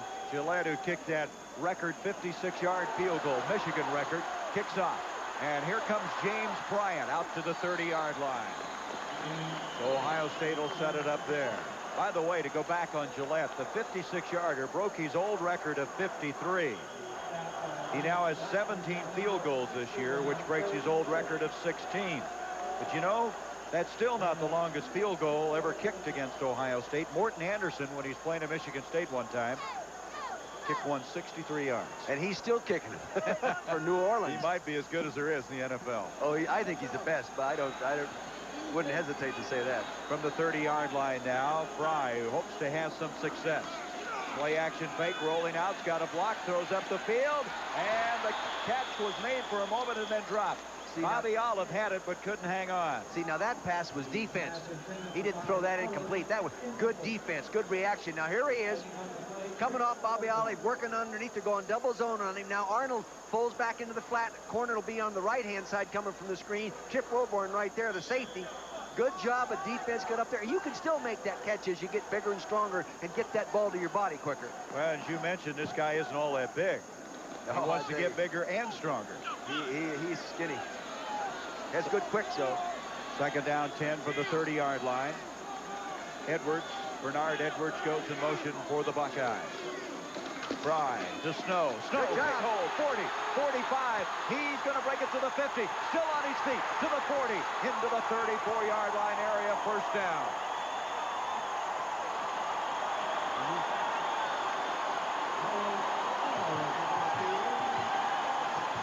As you watch now, the key to this is guard pulling and getting a kick out. big tackle pulling and leading through with counteraction to hold the linebackers, then coming on back. Successful run, well executed. All right, now here goes the big lineman. Davidson kicks out. There stays the X79, gets the block on Anderson. There's a poor tackle right there. Good running. Get that hand down, and off he goes. First down. 37-yard gain. He had a 23-yard run back in the first quarter. Give to Matlock, and Matlock thunders to the 27-yard line. I got a feeling John Cooper had some things to say at halftime. I'm sure he had some things to say at halftime, but at the second quarter, I mentioned it, and I felt that Ohio State was gaining just a little bit mentally. They're getting pumped, and old Cooper, he'll get him pumped. He's been in some tough battles. He's played against Michigan, the Rose Bowl, and beat him. You know, he knows how to win. 2nd down and 4 now. Line of scrimmage, the 27 of Michigan. 20-0. It was all Michigan in the first half. Receivers wide left and wide right. Fry stumbles coming out from center. Gives it to Snow. 20 stumbles. He's got a first down, though, at the 16-yard line. Alex Marshall tripped him up. And again, a big hole, and Cooper now really trying to fire up his Buckeye. He's got him going. Now take a good shot here. Now Stasiak, number 79, reaches out. He gets a turnout block right there. Another block inside by Davidson. There's the hole. He reaches for it. Now again, good balance. He gets the hand down, gets a little more yardage out of it. First down now at the 16-yard line. Snow with 105 yards. His best was 128 against Purdue earlier this year. Olive goes in motion. Fry to Snow. Snow's got a hole. Snow to the 10, to the 9. Trip Welburn again on the stop. This is the best moment of the day thus far for the Buckeyes. They're on the move. Again, follow the line blocking. They're going to double down right here, get the power. Now they're going to pull a guard through and kick out with a fullback. Simple old fundamental football. Here they go. Kick out with Matlock, number 11. Right, good job by Davison at the point of attack. Trip Welburn, the safety, comes up and makes a play. Momentum changing, Gary. 2nd and 3 to pick up a 1st and goal. Snow has really picked up this Buckeye team. Fry to Matlock. Matlock, he's got a 1st and goal inside the 5 to the 4, and they were just moving the pile forward that time. T.J. Osmond made the stop. Look at Cooper. He used to, at Arizona State, get a flag or a towel he'd wave and get the fans into it. Now he's trying to do it on the near sideline, and Ohio State trying to get on the scoreboard. Well, we saw him do that a couple games early in the season, and the fans didn't react. They weren't used to that kind of thing here at Ohio State, but I think right now if he gets a towel, it'll get him involved. 1st and goal at the 4. This is their best effort of the day. Play action pass would be good right now. That's Jay Cook, 82 in motion. Pitch back to Snow. Snow to the end zone. Touchdown.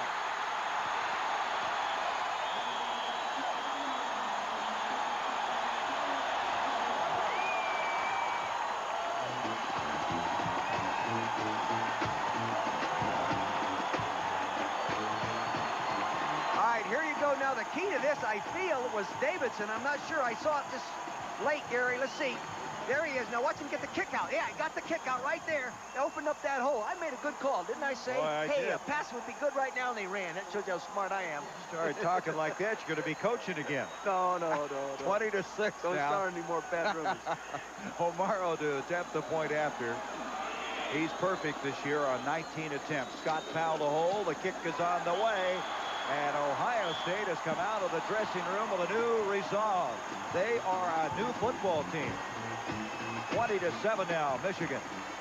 There again, there's a key play by Jeff Davidson, number 60. He kicks out on David Key right there. Gets a lead block by Matlock, number 11, at the point of attack. Knocks the linebacker down. Now it's up to Vader Murray, 27, to make the play. Before he gets in the end zone, he can't get her done. Snow with 59 yards rushing on that drive, and he took it in. 20-7, Michigan.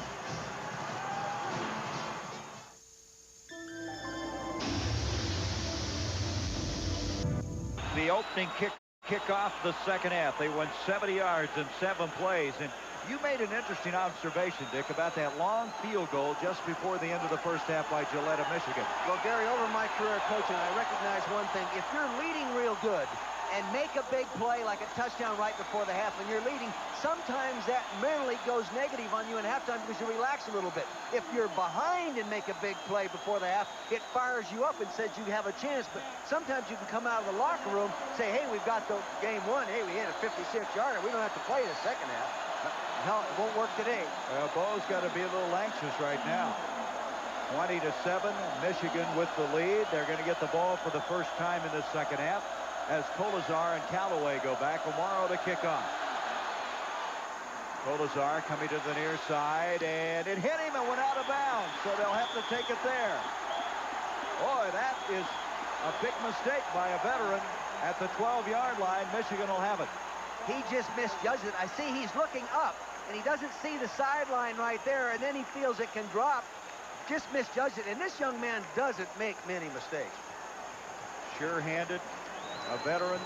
That time just got away from him. And again, you just sense playing on the road and the way the second half has started to go Ohio State's way, that you can lose your poise a little bit. Yeah, but the one advantage Michigan has is the offensive line. I just saw John Vitale down there. He's grabbing by the face mask. He's getting him ready to go, and they'll come off the ball, and they have the ability to retaliate. They've already gained 205 yards on the ground. There's Demetrius Brown's passing numbers in the first half. Now, the official stepping in, and we're going to have the first warning on the crowd. Now, before we have all of that developing, we're going to go down to Becky Dixon. Gary, I just talked to one of the Ohio State offensive players, and I asked him what John Cooper told his team at halftime. He said, I have no idea. Cooper spent the entire time with the defense. He was very upset with the way they played in the first half. We'll find out here in the third quarter just how effective his talk was. Let's find out who talked to the offense. Here we go again. They'll try to get this snap underway from the 12-yard line. I'll tell you who talked to the offense. It was Jimmy Coletto. I've watched him coach on the practice field, and he's an intense guy. Oh, he gets after you. Brown underneath center. Their first snap of the second half. Again to Bowles. And Bowles goes nowhere, and Ohio State is fired up. That was Mike Sullivan, the senior, out of Timberlake, Ohio. The Sullivan twins, who have played so well this year for the Buckeyes. That's Mike Sullivan, the defensive nose tackle right here. You'll see him now. He takes here and he comes down from the backside. He has the kind of quickness that will allow you to do that. He realizes right here. See, he's got a double scoop block in that zone blocking. He comes down backside, gets him down. Great play by the nose guard. Now there's a flag that was underneath all that. I just now spotted it. The fans just now reacted to it, and it's against Ohio State. Got a dead ball, late hit on the defense. Oh, first boy. down. That's when they're not controlling your enthusiasm right there. Now that could really stem some of this momentum that John Cooper's team has built. They had him stopped for no gain. Instead, the penalty. Taking a look again. Look at Sullivan at the nose guard. They're using the zone block. Two guys to wall off. He breaks it, comes down the line of scrimmage. Now let's see if we can find the late hit. Come on, he went God, down. Let him play. That is shaky, really shaky. Shaky, you're being polite. Yep, from the 29-yard line now. And again, they can't get the snap away, and the official will go up and let him huddle. Now, the rule is you try twice to go up underneath center and get the snap. After the second time, the PA announcer comes on and warns the crowd.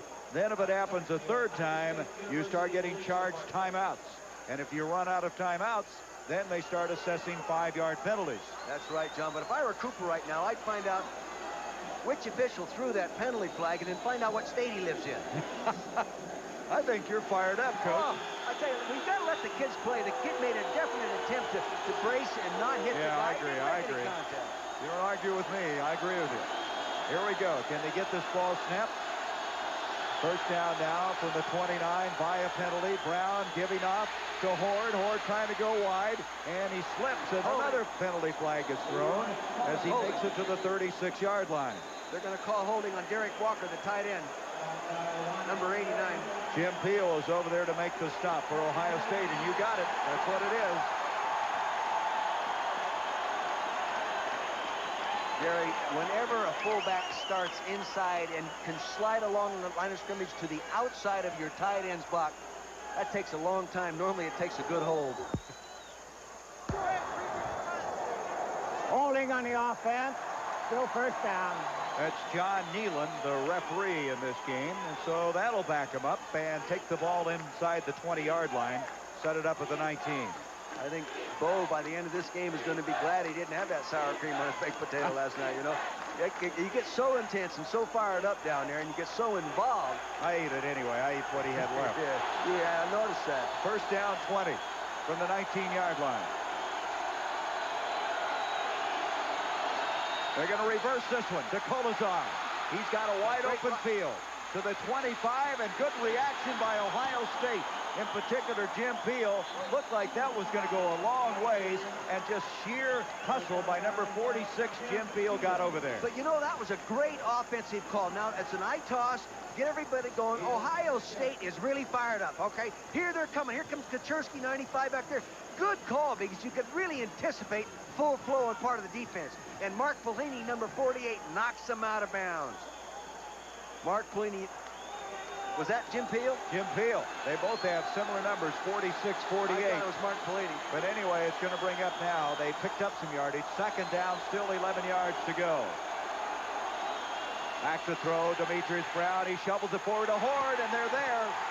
Good reaction that time by Ohio State's Derek McCready, number 93.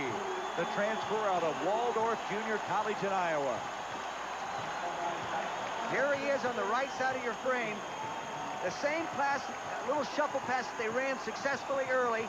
Here he shucks the block, he gets off him, he works up inside there, finds a guy coming right back on him. Skripnik, number 75, says, darn it, I missed you. Well, this guy has tremendous intensity. He's very mechanical at what he does. Out of Canada, Montreal. He told me the other day in the locker room, he says, the one thing I'm going to do when I line up on Skripnik, I'm not going to stay there very long. That's smart. 3rd and 13 now. Brown back, pressure coming, steps up, rolling the far side, throws up the field, and Colazar made the catch. First down at the 49 of Ohio State. You can't give the kid that much time. This is a great play by Demetrius Brown. Now, he gets back there. The coverage does a pretty good job initially. No real pressure. See, they're watching for him to scramble because he's such a good runner. He gets outside containment, and McCready there nonchalantly throws that down in between the zone defense. One rolled up, one played deep. Good job, good execution on the part of the quarterback. What a career John Colazar has had. He's averaged 23.3 per catch in his career, and that was a 26-yard catch. He has made some big plays as a receiver, as a punt returner, a kickoff man, the senior out of Westlake, Ohio. You know, there's his numbers for the day. His dad played for the University of Michigan as well, Gary. 1953, 54, and 55. That kind of took the air out of the crowd, didn't it? Yep. They had him backed up, thought they were going to get the football, and round buying time, got the first down. Michigan is used to third down. pressure situations. Third down Gary. and 13. They're used to pressure situations. They're coached with pressure on the practice field. On a 3rd and 13, they picked it up. That is a first down. Yeah. Yeah. And the line of scrimmage, the 48-yard line. On a 3rd and 13, they pick it up on a 26-yard completion. In motion now comes Callaway to the near side. Bowles to the 40 and out of bounds. Pickup of 8 yards on the play. It'll be 2nd down and 2. Jim Peel, Zach Dumas on the stop. Bowles had a groin pull and did not play, but coming out of the game 2 weeks ago, he was only 448 yards away from the all-time single season rushing record held by Jamie Morris of 1,703 yards. You know, it's conceivable that a guy like him not missing last week and playing, and, you know, really going, that he could do something like that. He said it's a good feeling to have 1,000 yards under your belt. That's now going to be producing a first down. They indicate from the marking that he did get the first down at the 38. Here's the give to Leroy Horde, and he runs into a lot of congestion at the 37. Let's take a break for a moment. Let's go back to New York. Here's Al. Well, Gary, you were talking about one great running back. Here's some news about another. Oklahoma State's opening drive ends with this touchdown pass to Hart Lee Dykes. Barry Sanders had 38 yards on that first drive. He's now 302 yards away from Marcus Allen's NCAA single rushing record. Back to you. 7-0 the Cowboys. We have a man shaken up on the last play for Ohio State at the 45-yard line. I think that's John Kaczerski, number 95, Gary. You know, he's had injury problems this whole season and actually just playing healthy for the first time the last couple of weeks. He's playing with a broken hand. You'll see the one hand that's taped. That is a broken hand. Now here he is, 95 in the right-hand corner of your screen. He's coming down the line of scrimmage backside. He is what they call a rush linebacker, and he reaches in there, and you can see he slaps with his right hand, and that is the broken hand. He had a cast on it the other day when we were visiting with him. That can smart a little bit. Best game last week, 3 sacks. He had 5 tackles. They think this guy's going to have some great football ahead of him.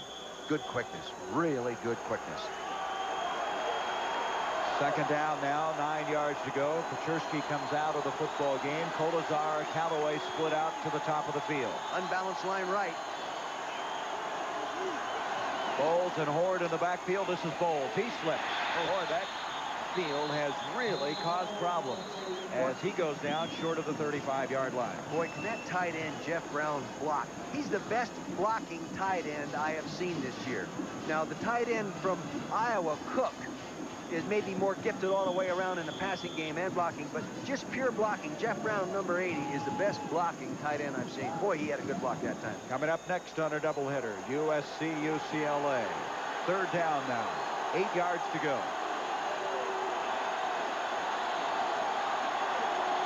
McMurtry, Callaway split out.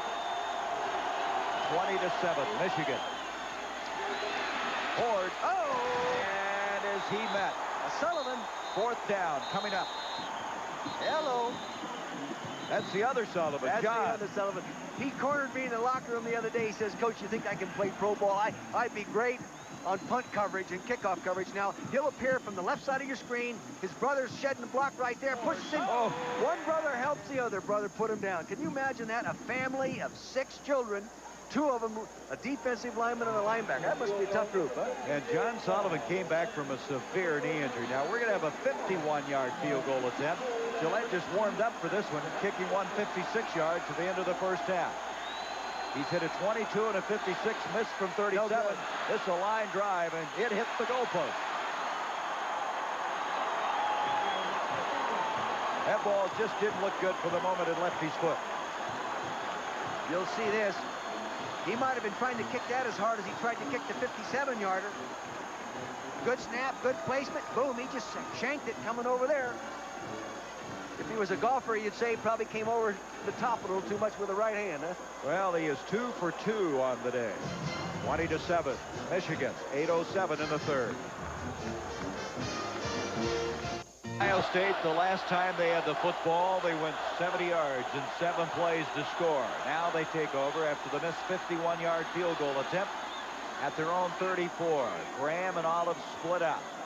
You sense Ohio State has a chance to really climb back into this one. Here comes Snow. And Snow works out to the 38-yard line. Eric Anderson made the stop, along with Bobby Abrams. He has that good cutback ability, that low center of gravity, good natural instincts, and then he has that vision. He can see those cutbacks. Snow out of Cincinnati. He, along with Vincent Clark, played together in high school. Clark starting cornerback for the Buckeyes. Second down, 5 for OSU. Edwards goes in motion. Fry sprint out. Up the field, complete to Edwards, and Edwards has got a first down to the 44 of Michigan. Anderson on the stop for the Wolverines. Fry playing a lot more confidence right now. All right, now, plus he got a good block out there and gave him a good throwing lane. Now you're going to see a real nice block right there. Got it, there it is, got it cleared. He knocks down Alex Marshall, number 59. He's out there all alone, good throwing lane between he and Olive. That's Edwards, excuse me, good job, good execution. Edwards, an ex-quarterback, wearing Chris Carter's old number, number 2. Picked up 17 yards. I hit the telestrator needle on the monitor. Getting too excited. It's all right. Line of scrimmage at the 44 of Michigan now. 7:04 to go in the third. Fry, play action fake. In trouble, got rid of it. He wanted to play action fake to Snow and then return the football to him, but Alex Marshall a linebacker was in his face. Alex Marshall has the real good quickness. You're going to see now, a little play action initially, then he wanted to throw the check down. Now here comes Alec Marshall. Here he is in the School of Arts and Letters. He wants to be a lawyer. See? Hit like a lawyer, didn't he? That's going to bring up now 2nd down and 10 yards to go. Olive comes into the huddle late. 20-7. It was 20-0 at half. Ohio State scored on their first series of the second half, and we've come to their second opportunity of the second half. Fry rolling the near side. Up the field, complete. The catch is made by Olive. He's got it to the 25. First down for the Buckeyes.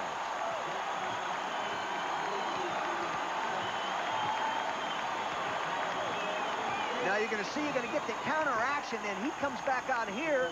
That keeps people back inside. It gives him the throwing lane to the outside. Now, here comes the action. There goes the boot action right there. Now he's back out on the corner. Clean has the throwing lane, gets it in there in a turn-in pattern. Good job.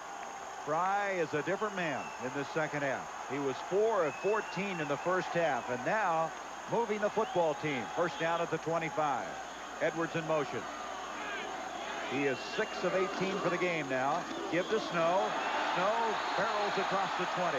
Good job by Matlock. Woo. Good offensive line blocking led by Jeff Muhlenack, this offensive center. Here's the big center right here. Does a real nice job, but follow the fullback as he appears. Here he comes, number 11, right in through on the linebacker. Does a real nice job of climbing his frame and giving that good cushion to make that 5-yard gain in there, 6-yard gain. Well, that offensive line of Ohio State has been together all year long, led by this guy, Muhlenack. All Big Ten the last 2 years. An ex-guard now playing the center spot. Second down, 3. Snow again. And this time gobbled up. That's Spencer again on the stop. Mark Spencer, biggest linebacker they've had in years. He's 6'5", 245 pounds. You know something? Guess how many? He made 455 tackles in high school. You think he'd be tired of hitting people by then, wouldn't you? Heavily recruited, a prep All-American. Graham comes out of the ball game. Olive checks in. Third down now. Still 2 yards to go. Can't afford to get very fancy in this situation because you can think you have 2 downs to make the first down.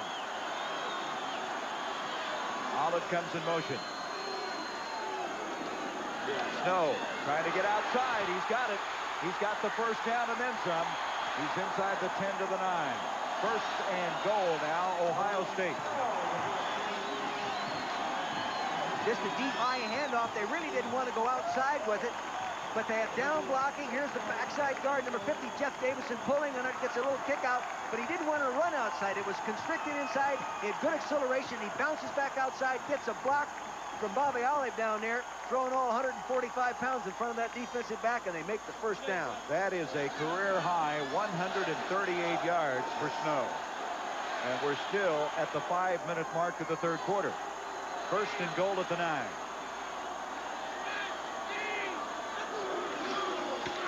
This time Matlock inside the 5. Touchdown, Ohio State.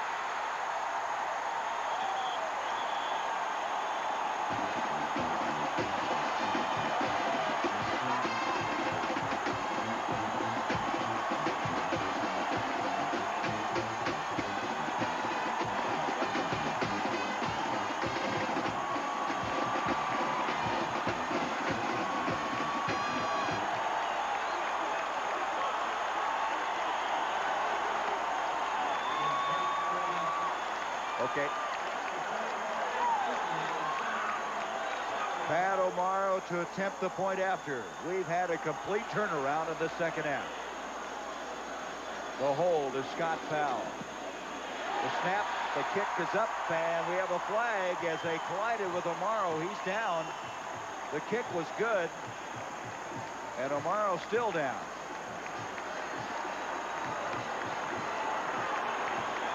He's been a superb kicker. He has not missed inside the 49-yard line all year long.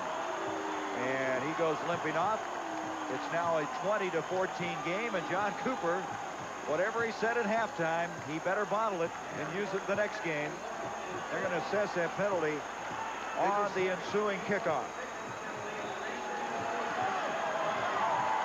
I key to this play right here was Zakharov, number 51, a big offensive guard, an honor student here at Ohio State, getting a great block on the right there, opening up that hole. Here he goes into the end zone.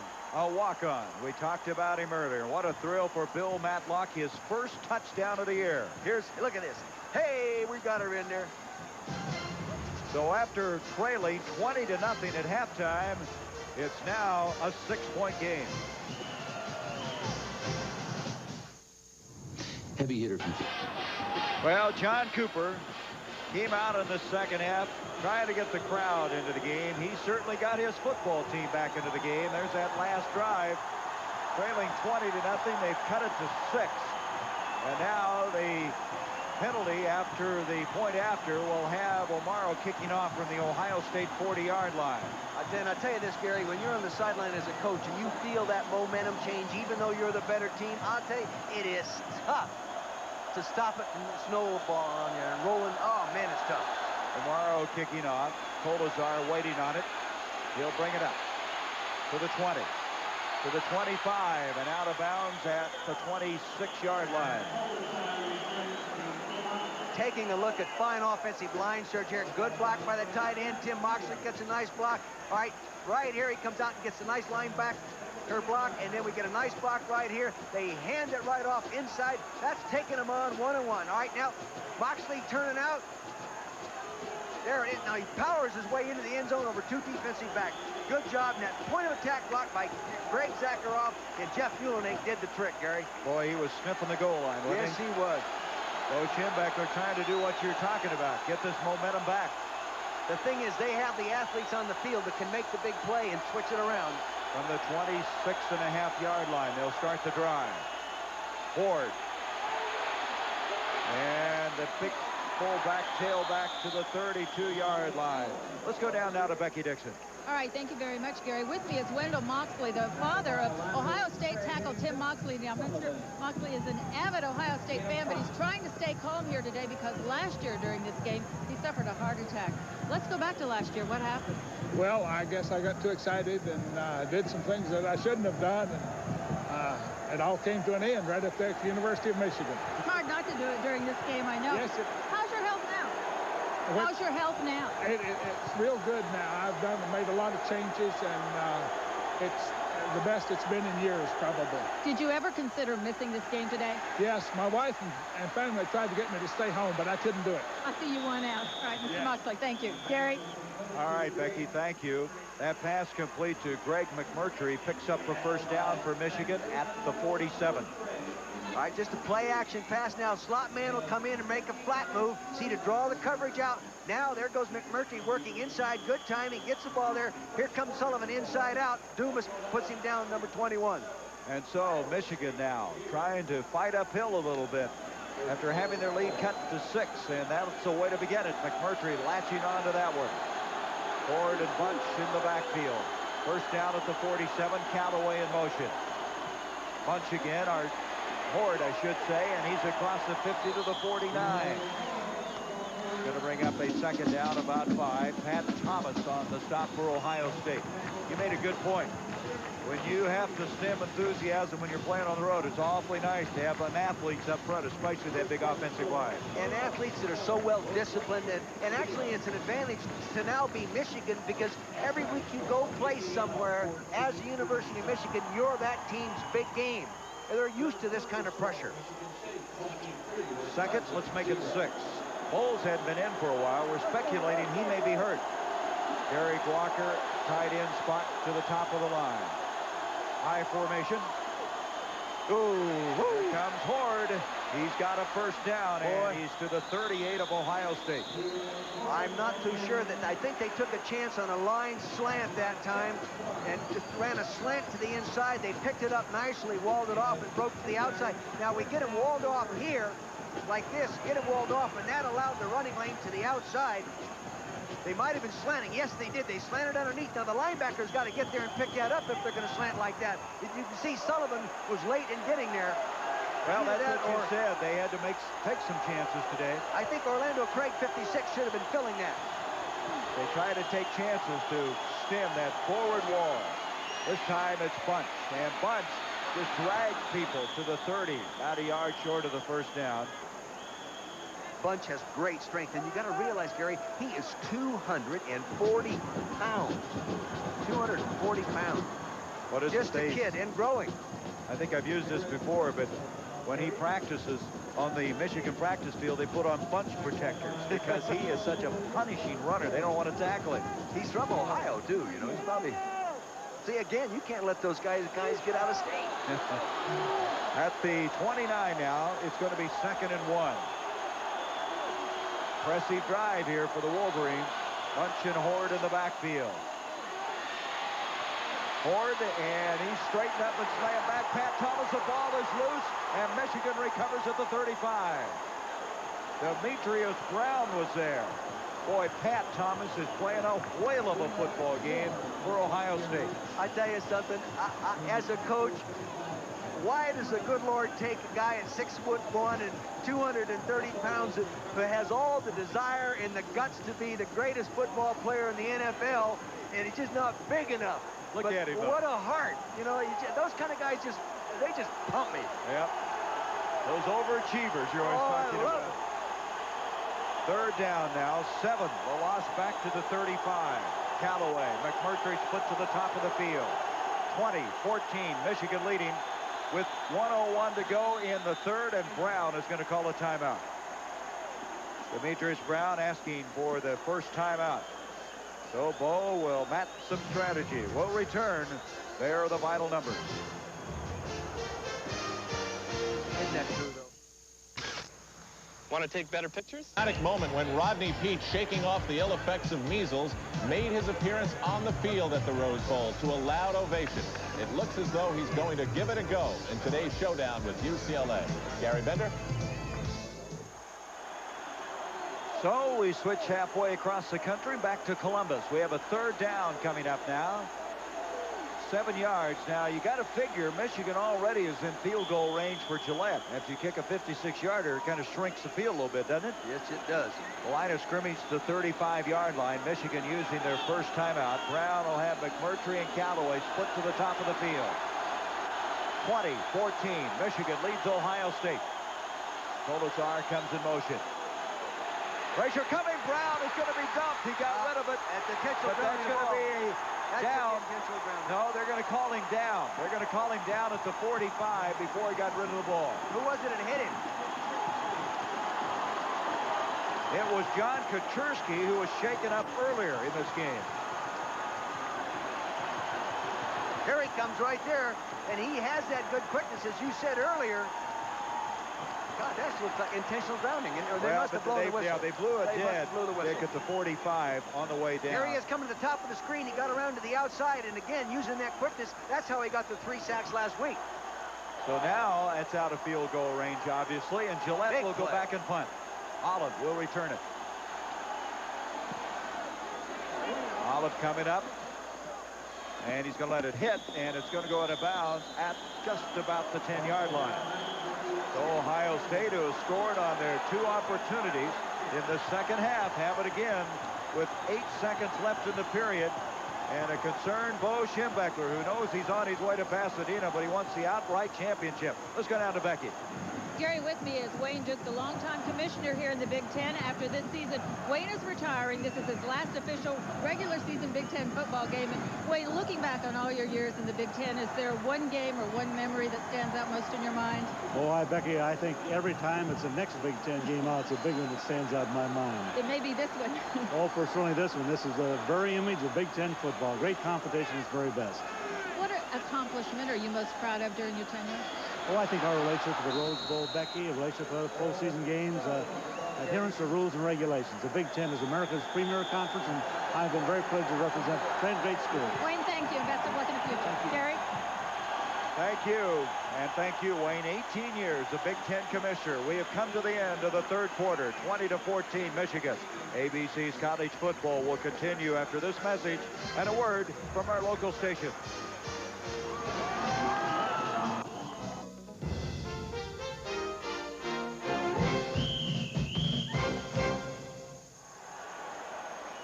We go into the fourth quarter. Dick, what did we say about Michigan? They had outscored their opponents 80-20 in the third quarter. They were outscored in this last third quarter 14-0. That's an unbelievable turnaround. It really is. And Ohio State, as we start the fourth quarter, has a 2nd and 5. In the third quarter, Michigan had only 72 yards in offense. Fry, sprint draw, play action, throws, complete. The catch is made by Bobby Olive to the 40-41, first down. Eric Anderson from the linebacking spot, making the tackle. It's a crossing pattern off play action. Here he's coming all the way across the field. He's got motion. It shortens his distance that he has to go. Tight ends crossing flat. Wide receiver going deep. A three-ray zone stretch pattern. He gets it right in the zone. Again, the ball thrown right where it had to be.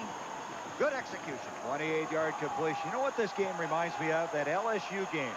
When they came back so good in that fourth quarter? Yep, and it's an interesting copy of that early performance when they upset LSU. And right now, trailing by 6, but on the move. First down at the 42-yard line. No. 40, dropped there, first down. Boy, nothing fancy about that. I think they caught him in a stunt, Gary. They're just coming off the ball nicely. Stasiak and Jeff Davidson on the slot side of the formation. You see in the middle of your screen, there's a stunt. Mesner going underneath. They pick him up. They kick Marshall out to the outside. There he goes. Hits that crack. Truff Wellborn, number 3, trying to come in and make the play.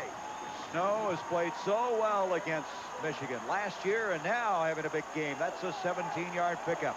Gary, when you're a coach in this situation, in the Michigan situation, you need help from your players now to regain that momentum. You can't do it all on the sideline. You need some leadership. You need some help.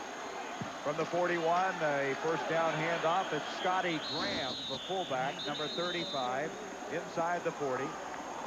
It'll bring up a second down and still 7 yards to go. You know, Michigan is not a big gambling defensive team. They're a bend, don't break type thing, but I sort of anticipating now come with some kind of a linebacker dog, weak corner blitz or something and get the big negative yardage play. Well, Bo needs something right now. Yeah, they have to take a chance. Second down, let's make it a long 7 to go. Graham, Edwards split out. Snow and Graham to the backfield, and the handoff comes to Graham. Graham to the 20, Graham to the 16, first down.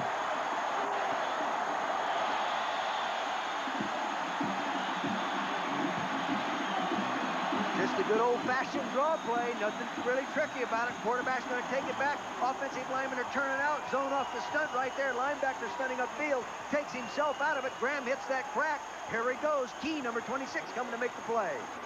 21-yard gain. They're going to mark it at the 17. Amazing turnaround in this football game. It was all Michigan in the first half. They took a 20-0 halftime lead. Now in danger of losing that lead.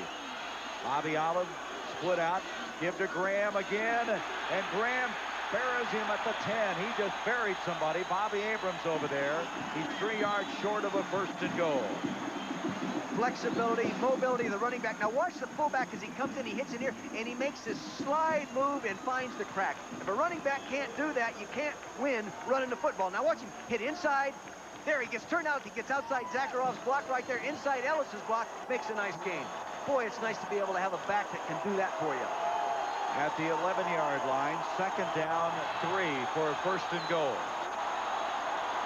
Just keep letting the offensive line do the job for you. They're coming after him. One wide out is Edwards. Pitch back and fumbles, but coming up with it is Carlos Snow, and that was almost a disaster for the Buckeyes. I think that was a mistake by Greg Fry all the way. I think he's apologizing to the guys right now.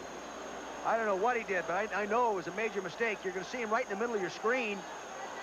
See, I don't know. He knows he broke the play. Everyone else was running one play, and he went the wrong way. Then he tried to flip it to him. He knows he made a mistake. Lost back out to the 14.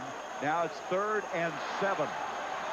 3rd and 7. Olive to the top of the field, and Jeff Graham to the bottom. And Mark Hicks now in the backfield as they go to the shotgun. Out of time, over the middle. Olive, he's got it. Touchdown.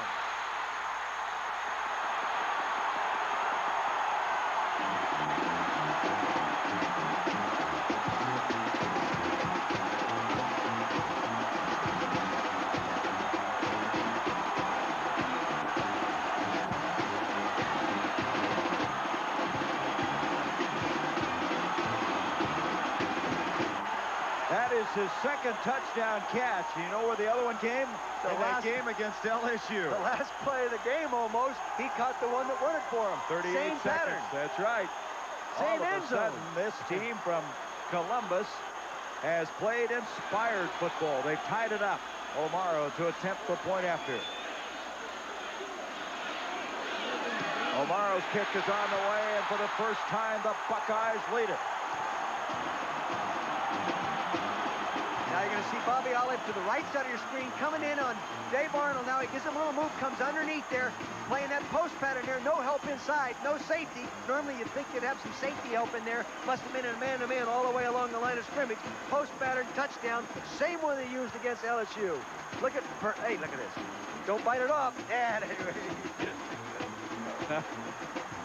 Well, if anybody left us at halftime, they're not going to believe the score we have right now.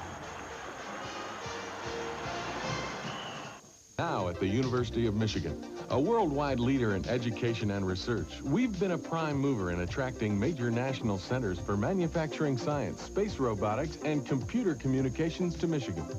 As a full partner with the state in creating the fastest growing high-tech corridor in the country, the university is developing people and ideas to generate new investments, new jobs, and economic growth. As citizens, educators, and students, we know that in Michigan, the future is now. Gary Bender, Dick Vermeil, and Becky Dixon. Well, the game has been something through the years, and today, after it looked like Michigan was going to just kind of waltz into Pasadena with a complete Big Ten championship, now fighting for their collective lives. They led 20-0, now trailed by 1, 21-20. As kicking off will be O'Mara. In this second half, it's been a different Ohio State team. O'Mara kicking off. Tolazar is going to let it go out of the back for the touchback to the 20. Let's go to Becky. Gary, a very excited man along the sidelines here in Columbus today. Archie Griffin, the two-time Heisman Trophy winner from Ohio State. And Archie, you're loving this. I sure am. I wish the game was over right now with the score being what it is. I'm sure you do. The Heisman Trophy, of course, on everyone's mind today. How do you see the race? Well, I think it's between three people. Aiken at UCLA and Peake at USC. And you've got to consider Sanders at Oklahoma State because he's just done an outstanding job. But I think Peake probably got the edge. It'll be interesting to see how he plays with the measles. It's how his stamina can hold up. And we just heard that Barry Sanders was already off to a good start. Archie, do you think we'll ever see another two-time winner? Well, Becky, I did it, so I believe there's somebody else out there that can do it. Okay, Archie, enjoy the rest of the game. Gary? From the 20-yard line, Michigan's got it. Bowles is back in the ball game now with Jared Bunch, the fullback. Callaway goes in motion. 21-20, Ohio State. Here comes Bowles. Bowles for a couple to the 42, and that's all. The ball is fumbled, and Ohio State's got it. Mike Sullivan.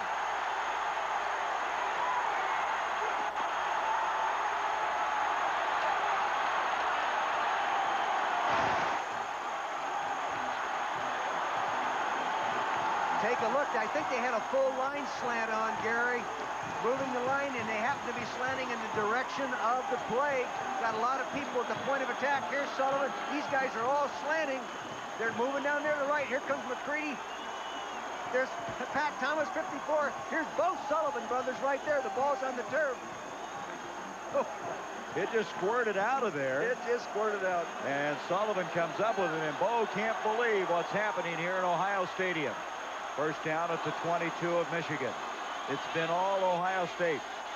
21 unanswered points in the second half. Give to Snow, and Snow to the 15-yard line.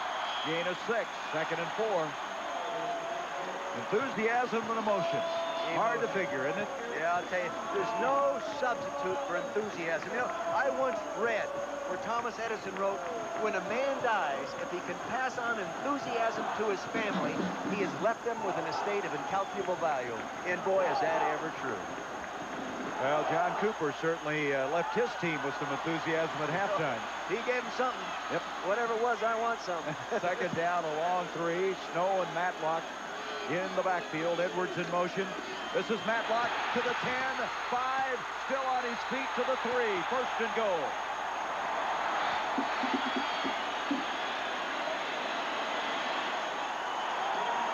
Just the fullback belly play again instead of having to cut back. Again, a good flexibility to cut outside. They caught him in a line slant. They picked up the line slant. The hole open the other side. Now watch this. Trip Wellborn hits him. Beta Murray hits him. He doesn't want to go down. Boy, body's just bouncing everywhere. First and goal at the 3. Did you see that last shot by John Cooper? I don't think he has anything left. Yeah. He's given all his energy. His football team has been something. You know, the guy that doesn't have anything left would be Coletto, calling all the offensive plays for Ohio State right now. Scotty Graham. Graham fighting for the goal line. He's going to be denied the goal line by maybe a half yard. You can't believe how exhausting that is in a game like this. And you're the offensive coordinator, and you're in the press box, and you're calling the plays, and they're being, I mean, just amazing how much pressure and how much tension is created in that situation. It'll be second and goal, and Bo, in all these years of coaching, I'm sure has been in this situation before, but how tough it is to get your team back to where they were, to get them somehow to come back in this football game. This guy, some magic at halftime, and he looks like he is spent, but he's excited. His team now trying to build on their lead. You know, there are a few people in town here that are mad at him because they come into this game, you know, with a losing record and a chance to have a losing season.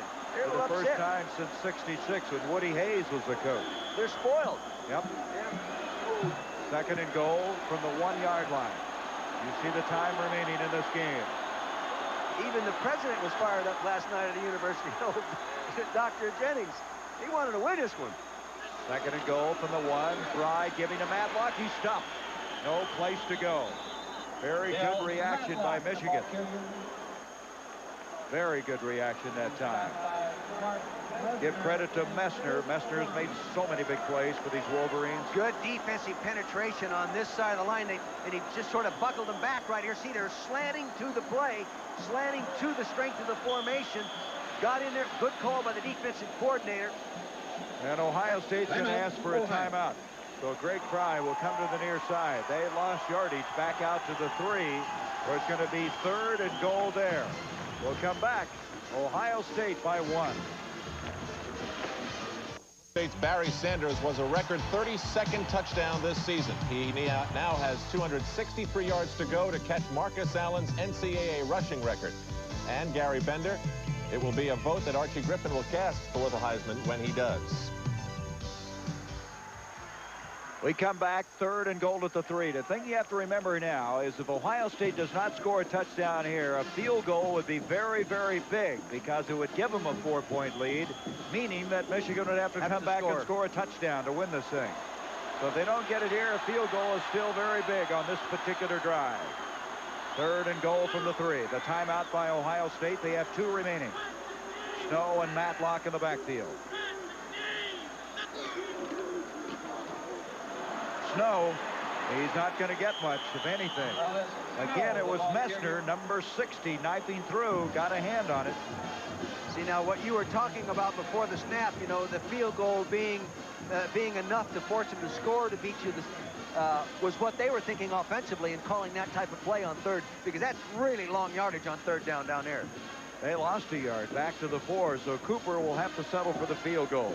The only negative about kicking a field goal from this distance is you are so far offset to the right on that hash mark. Many times the team will unbalance the field goal line. That's what they have. They've unbalanced the block protection to the left there. 21-yard attempt by O'Maro. The ball down. The kick is up by O'Maro, and he got it. So he hasn't missed all year long inside the 49-yard line. Big field goal. It's now a 24-20 game. 24 unanswered points as Ohio State has come storming back in the game.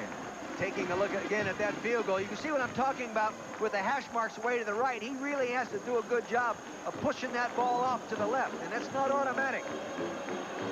Well, the interesting thing about this second half is that Ohio State has scored on all 4 possessions of this half. Unbelievable. 24 points. They lead it. 9:40 left to go. 20, Ohio State roaring back in this game after trailing 20-0 at halftime. Well, we mentioned that Michigan needed a win today to have sole possession of the Big Ten championship.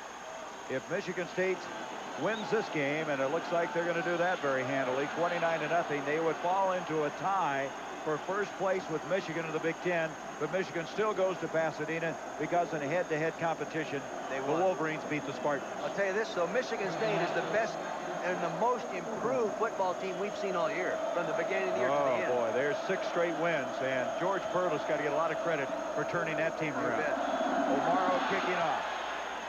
Back deep will be John Colazar. The Wolverine brings it up to the 15, to the 20, still on his feet, and able to get it out to the 24-yard line. Boy, there's some intensity out there. Boy, as we said at the start of this broadcast, this is something special. The Michigan-Ohio State game started out like it was going to be all Wolverines. Now the Buckeyes at home, leading by 4. 8:23 left in the game. There's that drive after the fumble recovery. Morrow with the 21-yard field goal. You'd think these two schools don't like each other. They have a lot of respect for each other. Yeah, but today they don't like each other. So Bo's got to get his team up off the floor. They've got to get something going. Horde and Bunch in the backfield. Bowles has that fumble, not back in the lineup right now. Play action fake. Brown to throw over the middle. McMurtry's got it. He's got it out to the 44. First down, Michigan. Zach Dumas defending on the play. 21-yard game. Did a nice job here. Ohio State was stunning the offensive line, anticipating run. He comes back inside that zone defense, settles right down the hole, and takes it right off the turf. You might remember McMurtry caught a touchdown pass way back in the first quarter, 57 yards in length. That was a 21-yard grab at the 44. The Wolverines first down. McMurtry, Callaway split up. That's Derek Walker, the tight end, moving around. Ford and Bunch in the backfield. Ford to the 50, lunges into the Ohio State end of the field at the 48, 3 yards short of the first down, and Derek McCready was there on the stop. Actually, they ran the cutback there, not design cutback, and one of the defenders coming from the backside was coming down so hard he overran the play. So Michigan thinking this drive may be the difference as to whether we have a Big Ten championship to ourselves. You can never count them out, Gary. Second down, 4.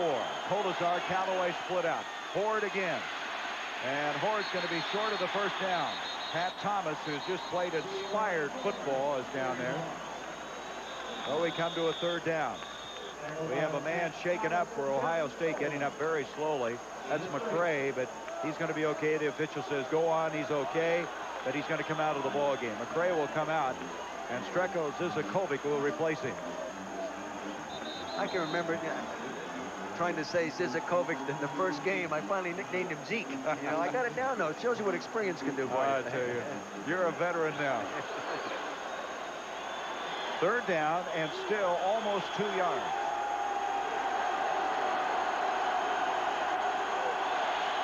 Colazar split to the near side. Brown changing the play now.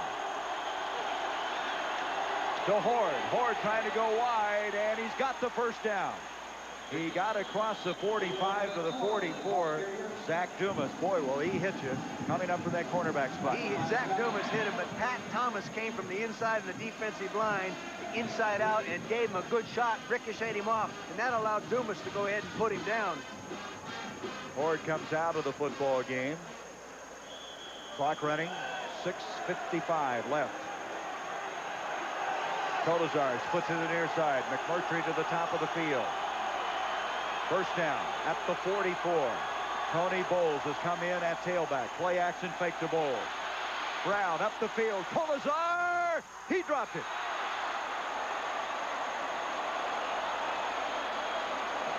Didn't come up with it. He was almost bent backwards trying to locate the football. He had everybody turned inside out. And a near miss. He split the zone. You'll see Mark Pelini. He has deep half the field here, number 48, the bottom of the screen. He throws it down that seam right there. Pelini didn't get to it. He just dropped the football. This is only the second pass we've seen him drop all year. He dropped one. Remember, early in the season, we saw him drop one. Well, he made a big catch earlier on a 3rd and 13. Here's that left-hander letting her go again. He's going to be a little disappointed. Second down, 10 now from the 44. Hand off to Bowles. Bowles inside the 40 to the 39. They're going to be 5 yards short of the first down. Third down coming up. John Sullivan made the stop. Well, see, pretty quick right now, you start thinking, well, it's 3rd and 5. I've got 2 downs to make that because a field goal isn't going to get it done for me. Right. I've got 2 downs. I get 2 downs here. So you're thinking 2.5 yards of crack. They came into this ball game averaging over 5 yards of crack, didn't they? So Bo Schembechler has his play called. 3rd and 5. You know, Michigan almost looked a little lethargic coming up the line of scrimmage that time. Brown back. Double pumps. Setting up a screen to Bowles. Bowles has the first down to the 30, to the 25, and Bowles to the 21-yard line. First down, Michigan. Boy, that was a change-up call. That's a tailback screen where you initially fake to the tailback, and then he sneaks back under and gets the help of the offensive lineman. You'll note him right here. He'll come in and make the fake. He'll get hidden in here, and then he'll sneak back outside like that and get his wall like coming out to the left there. Here he goes. Now follow him. Now you'll take the offensive lineman. There they go. There goes battalion number 67. There's Ding Dingman 78 out there. He gets the walled-off block right there. Boy, that's a different call for that situation. That's only his 10th catch of the year. Yeah. 17 yards on the play. Back to Bowles again. Horde, correction. Horde to the 15-yard line. And he's going to pick up 7 yards on the play. Polini on the stop. And with now 5:16 the clock running, Bowles will come back into the game. You know, it's amazing how coaches think. My thought was right now, I would not fool around with my running backs. I'd give that ball to Horde and let him just keep going and going and going because he is that end zone type runner, you know. Cooper looking for something to happen defensively. His team with 24 unanswered points in the second half and now hanging on. Second down, 3 from the 15 of Ohio State. Bowles to the 10, 9 and 8 yard line. It will now be a 1st and goal for Michigan. Good knee action, good rising knee action. Defense really hanging on the best they can. Maybe they're getting a little worn down in here right now, I don't know. But take a look from the end zone, you'll note that they're going to take the ball back deep. Offensive line coming off to the right side now. They get it back, good charge, good lock, double team down, kick off. They got a block on Chesky, then number 95. There comes Mark Polini, number 48, up there to try to make the play. Bowles now with 103 yards. Horde with 150. Bowles trying to redeem himself after that fumble earlier. 1st and goal now at the 8. Horde. Touchdown, Michigan.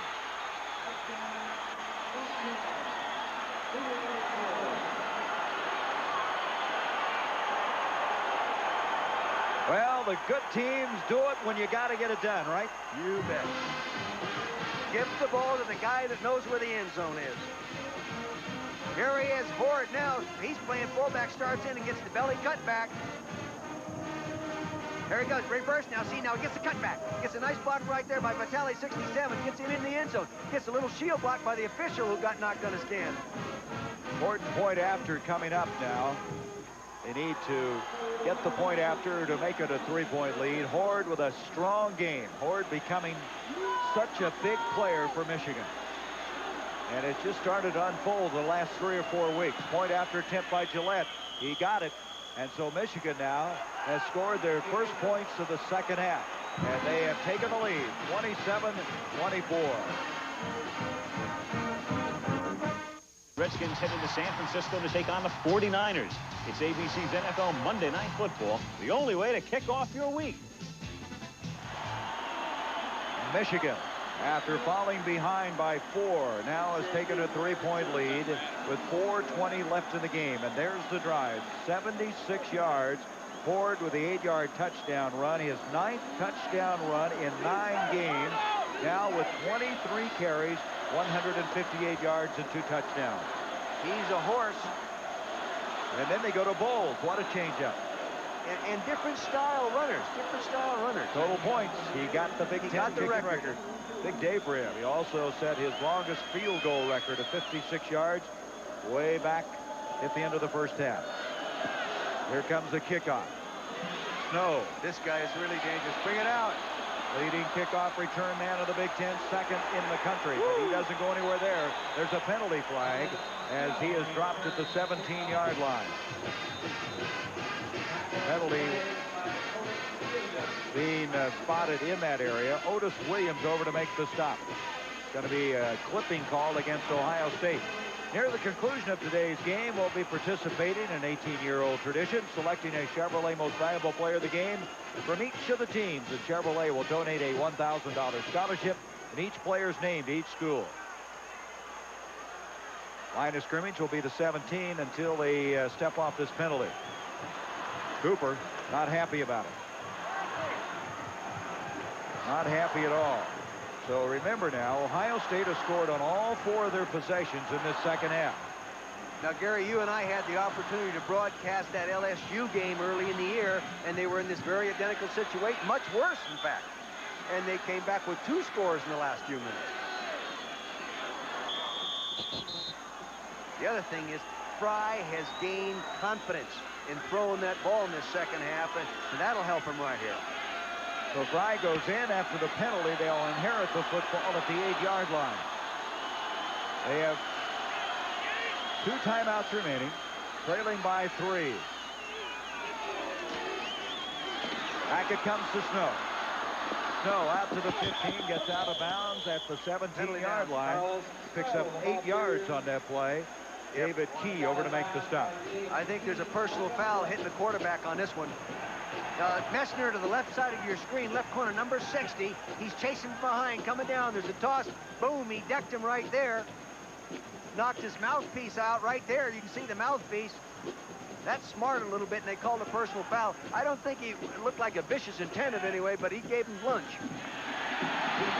And it's going to move the football out across the 20-yard line. They're still stepping it off. The 15-yarder. And where's he going to stop? They're going to still walking. 30, 31, 32-yard line is where it's going to end up. And Bo's hot. You know, those mouthpiece, by 1990, they have to be orange in color. So the officials can detect whether you have it in your mouth or not. That's right. Well, you can see that one, even though it was white, came flying out of there. Yeah. So at the 32, first down, Ohio State. 4:09 left. Graham and Olive split out to the near side.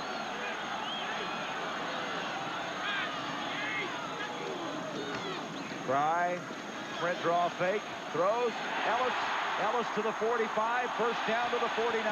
And here come the Buckeyes. And I'll tell you this, Fry has really reacted well under pressure. I mean, he got his lunch that time. You 17. Follow Fry as the quarterback. Now the tight end is going to run a crossing pattern coming across off play action, but follow the action of the quarterback after the fake. Here he comes back. Here comes Eric Andrews right up there in the middle. Gives him lunch. He gets the crossing pattern complete anyway. In the first half, he threw that incomplete. That was Eric Anderson, not Andrews. Here he is again, Eric Anderson delivering it right there. Boy, he's taking a pounding, but he's hanging tough. 17-yard pickup to the 49-yard line. Fry, play action fake again. Throwback, near side, Snow to the 50, 45, 40, 35, 30 to the 29, first down.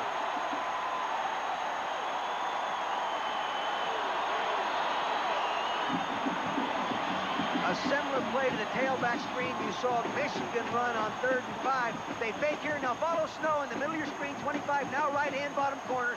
Quarterback rolls away, then throws the screen back. The peel-off system. The 3 linemen out here in front of them. There they already got their blocks.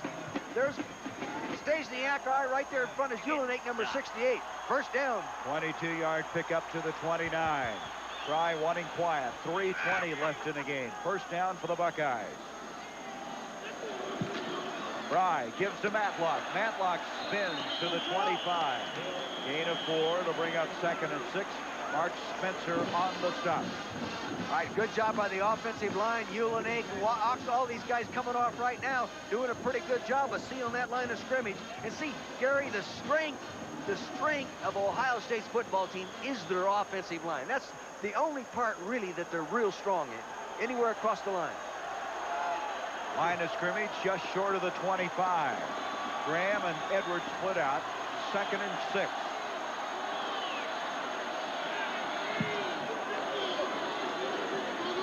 Fry, quick pass, complete.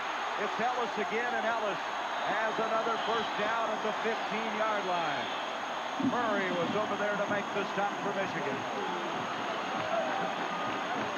Play action fake, tight end cross. First half, he was late throwing these. Remember, we commented he was taking too much time. It didn't take him long to pick up his rhythm. Here he is thrown a complete second time in a row. Boy, he's grown up in this game. Oh, he really has. He's an outstanding student. He's in the English honors program. Also has a double majors with history. Someday wants to be a lawyer. Do we need any more lawyers? Do we? I'll evade that one. First down now, just short of the 15-yard line. Two receivers to the top of the field. Fry to Matlock. Matlock going in. 5, touchdown. Woo!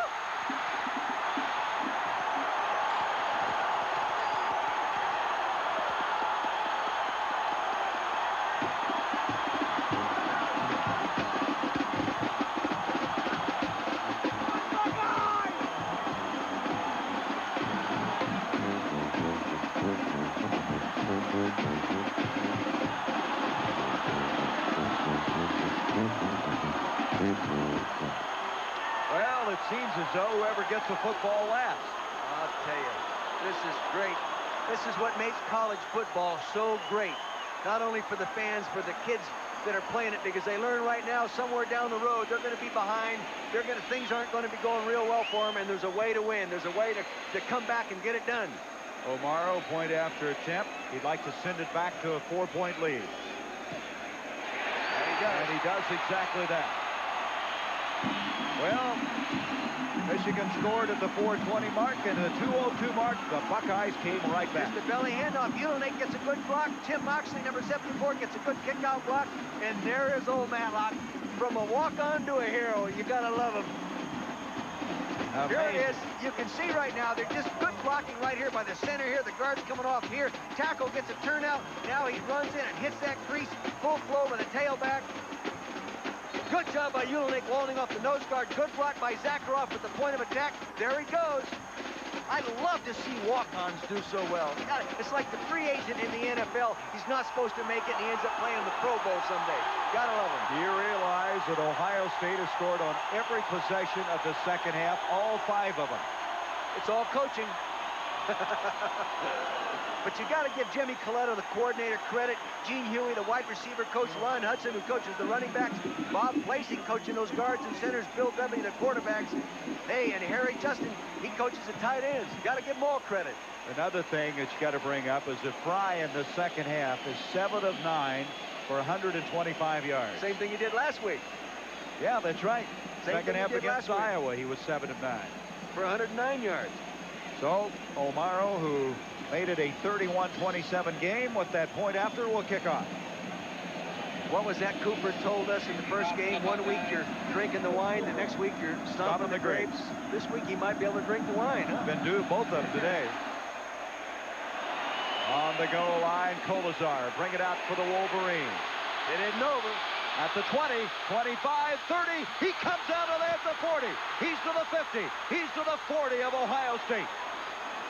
Pat O'Mara, the guy who kicked off, was over there, and that may have been a touchdown-saving tackle.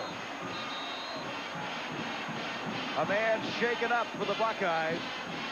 Kolesar with a big run. That was O'Mara who made the tackle, Dick. As we look at it again, who's shaken up? You talk about competitors. I think this is the longest kickoff return of his career. He came in with the longest of 40 yards. Here he's making one when there's 40 yards right now. What a competitor. Good blocking up in front, hit the lane, then the kicker has to make the hit. What a game we have here, and another great one coming up. Let's go to the Rose Bowl. Here's Keith Jackson. Well, Gary, it's exciting here because Rodney Peete, the celebrated measles case, the quarterback for Southern California, came out, warmed up. I think every kid on that UCLA football team was looking at him at one time or another. We're going to have a crowd of over 100,000, and we're going to have a heck of a ball game as soon as you get through. Here's Gary Bender again. Thank you, Keith. I know that'll be a good one, but boy, if he thinks it's exciting there, he ought to be here.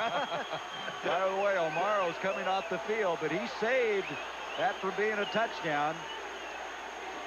So now they're going for the undisputed first place position in the Big Ten. They're 41 yards away with 1:52 to go. They have 2 timeouts remaining. 31-27 Ohio State. Brown back to throw. Near side and out of bounds comes. Nope, he was out. Bowles did not have a foot in bounds. It's incomplete. You notice who's there to call that with the official? Cooper moved right down there. He had it called out of bounds right off the bat. Stops the clock with 1:46. It's a great way to make a living, isn't it, John? Nothing to it. Nothing to it. And you know what he told me the other day? He said, I never had a clue that coaching Ohio State was this. He said, I am on the go all the time, and a lot of times it's not coaching. Satisfying this alumni group, doing this. He says that football's big in Ohio. Well, when would really satisfy the alumni here, wouldn't it? For a week.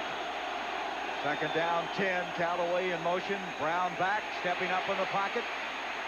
Unloading down the far side and up in the end zone. It is caught for the touchdown by Kolesar. Oh, my God.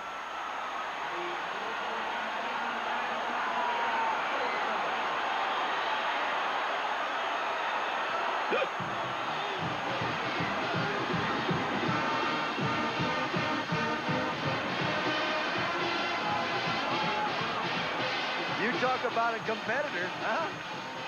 Who's the guy that returns a kickoff at 60 yards? Kolesar. Here he comes. They have a double zone on right now. Now the safety's over here. He's just sort of the broken play. Oh, my gosh. Here he is going up after it. That's a 41-yarder. You know David what's amazing? Brown. He picked up all 100 yards on that drive. All 100. 59 yards on the kickoff return and 41 yards on the pass reception. I didn't think David Brown, the safety, number 27, playing on that was going to play. Gillette's point after is up, and everybody trying to catch your breath. Michigan 34, Ohio State 31. Going to play. Well, he was playing. He's been playing with a bad hamstring. Yeah. Gillette kicking off. Snow will bring it. Watch out. To the 20, to the 25, and he'll get to about the 29-yard line. And Ohio State still with 2 timeouts remaining. 1:32 left to go in this game. And Cooper looks up, hoping for yet somehow another remarkable drive. They've scored on all 5 possessions. 6th time to get the football here in the second half. Wouldn't you like to be able to monitor Cooper's pulse rate through this 4th quarter, up and down, huh? That's the reason he works out all the time, right? Works out, yeah. From the 39, here they go. Fry's been remarkable in this second half. Receivers wide left and wide right. Fry back to throw, pressure coming, gets it off to Mark Hicks. Hicks out to the 40, spins, he's got the first down. Watch out, piling on there, kiddo. Mark Hicks, who can be a big play guy, the former Cal standout. Trip Welburn made the stop from the Buckeyes. They're still alive. They're still moving. They did a real nice job with this 2-minute drill on the practice field Thursday. I was impressed with how they handle it. Without the huddle from the shotgun is Fry. 2 timeouts left for the Buckeyes. To Hicks again. Hicks to the 48. Gain of 8.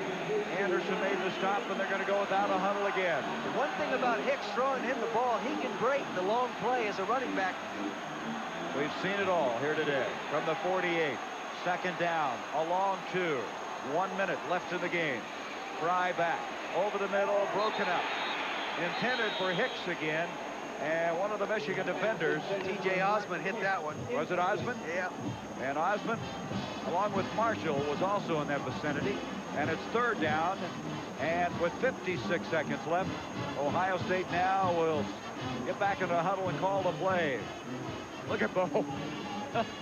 He's just telling Gary to get back off the line, get back off the field. He doesn't want to take a chance of getting any kind of a penalty. Because this guy, O'Maro can kick the field goal if he's not hurt. I wonder what's happening on the sideline here. Well, he was up and walking away from the shotgun now. 3rd down. Let's make it 2 to go. Fry running around, throws behind the man, incomplete. Ellis, the intended receiver, and now it comes to a 4th down. Spencer and Anderson, the inside linebackers, in their drop areas that time on Jeff Ellis. So Fry now coming down to what might be his last gasp effort. Olive will be sent in with a play. 4th and 2. That's not too many yards to go for a 1st down.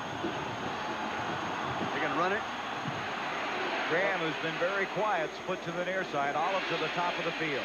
Wouldn't be surprised to see that tight end cross pattern again. Nope. Fry, play action fake. He's going to take off. And he's going to get the first down and get the clock stopped. Gets out of bounds at the 48-yard line. So he accomplished two things. He got the first down, and he got the clock stopped. I'll tell you, that was an excellent call, too, because first off, you don't anticipate Fry coming outside with the ball. He does a real good job. Now, the defense is here. They get him sealed off with that fake inside, and here he comes outside like there. And I'm not even sure there was any kind of an option pass. That looked like he was going to run all the way. See, there's no one out. Oh, there's just the out pattern out there. That's just the out pattern. One-on-one thing. Good call. Trip Welburn fell down, which kept him from getting there in time. First down now. Edwards and Graham split out. From the shotgun is Fry. 43 seconds left. Throws up the field. It's caught. It's Hicks. And Hicks is dropped about a yard short of the first down by Welburn. They're going without a huddle. Nope, they're going to call a timeout. Ohio State's going to call for a timeout. They'll have one left. One timeout left. 35 seconds to go. John Cooper's team trailing by 3. Michigan with the lead. 35 seconds left in the game. Ohio State has one timeout remaining. They have a 2nd and 1 operating at the 39 of Michigan. Snap to Fry. Looking, throwing under pressure, and is it intercepted? It is an interception by Mark Spencer. And Fry, I think, was just trying to get rid of the football. There was nobody there. I think Mark Messner hit him as he threw it.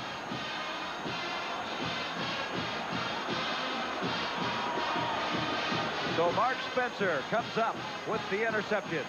You can see now there's going to be heat coming on him out right in the outside there. Here comes the heat up behind him, and I think he's just trying to throw the ball away. Hicks, the receiver closest to the ball, had both hands up saying, what are you doing? You know? Here's a reaction by Bo. Well, he's headed to his 9th Rose Bowl. No, Coop's got to say no on this one. No. So Ohio State has only one timeout left as Brown will flop on the ball. And with 25 seconds, they're not calling the timeout yet. And we're still waiting for the clock to be stopped, and it is. So Ohio State using their final timeout. You know, it's a shame anybody has to lose a game like this. Ooh. But John Cooper, I tell you what. He can drink the wine. Yes, he can. He can drink the wine. After being down 20-0 at half, he completely turned this game around and had Michigan reeling. Only to see Michigan make that long drive, 2 plays by Kolesar to pull it out. Now they're going to do the flop on, you know. Let me say, you know, I don't like the flop on play. I really don't. Let's go back on the interception by Spencer. There's some thought that maybe he trapped this ball. Let's look and see. Here it is. The ball's in the middle of your screen, crossing there. There it goes. I think he caught it, Gary. You can't tell from this side. But the ball was quite a ways off the ground when he took his pads to the ball. So I think he got it. I hate this play, the flop on. You know, this week is the 10th anniversary of the Miracle of the Meadowlands when we fought on the last play of the game.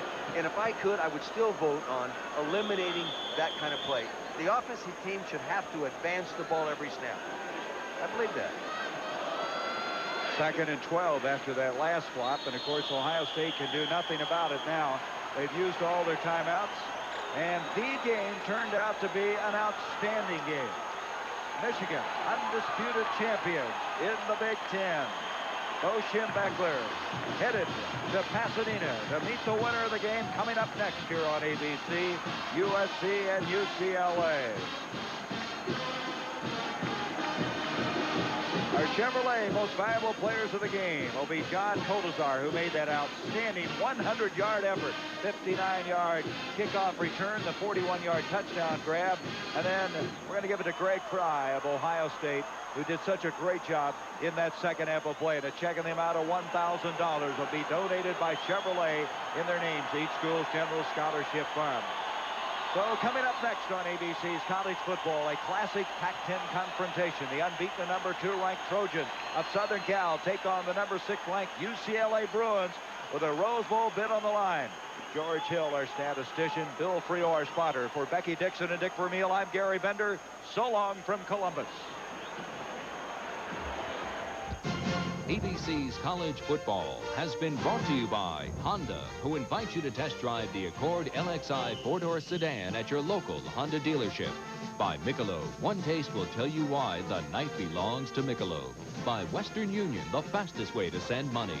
And by Norelco Lift and Cut Shavers. We made close comfortable. This has been a presentation of ABC Sports, recognized around the world as the leader in sports television.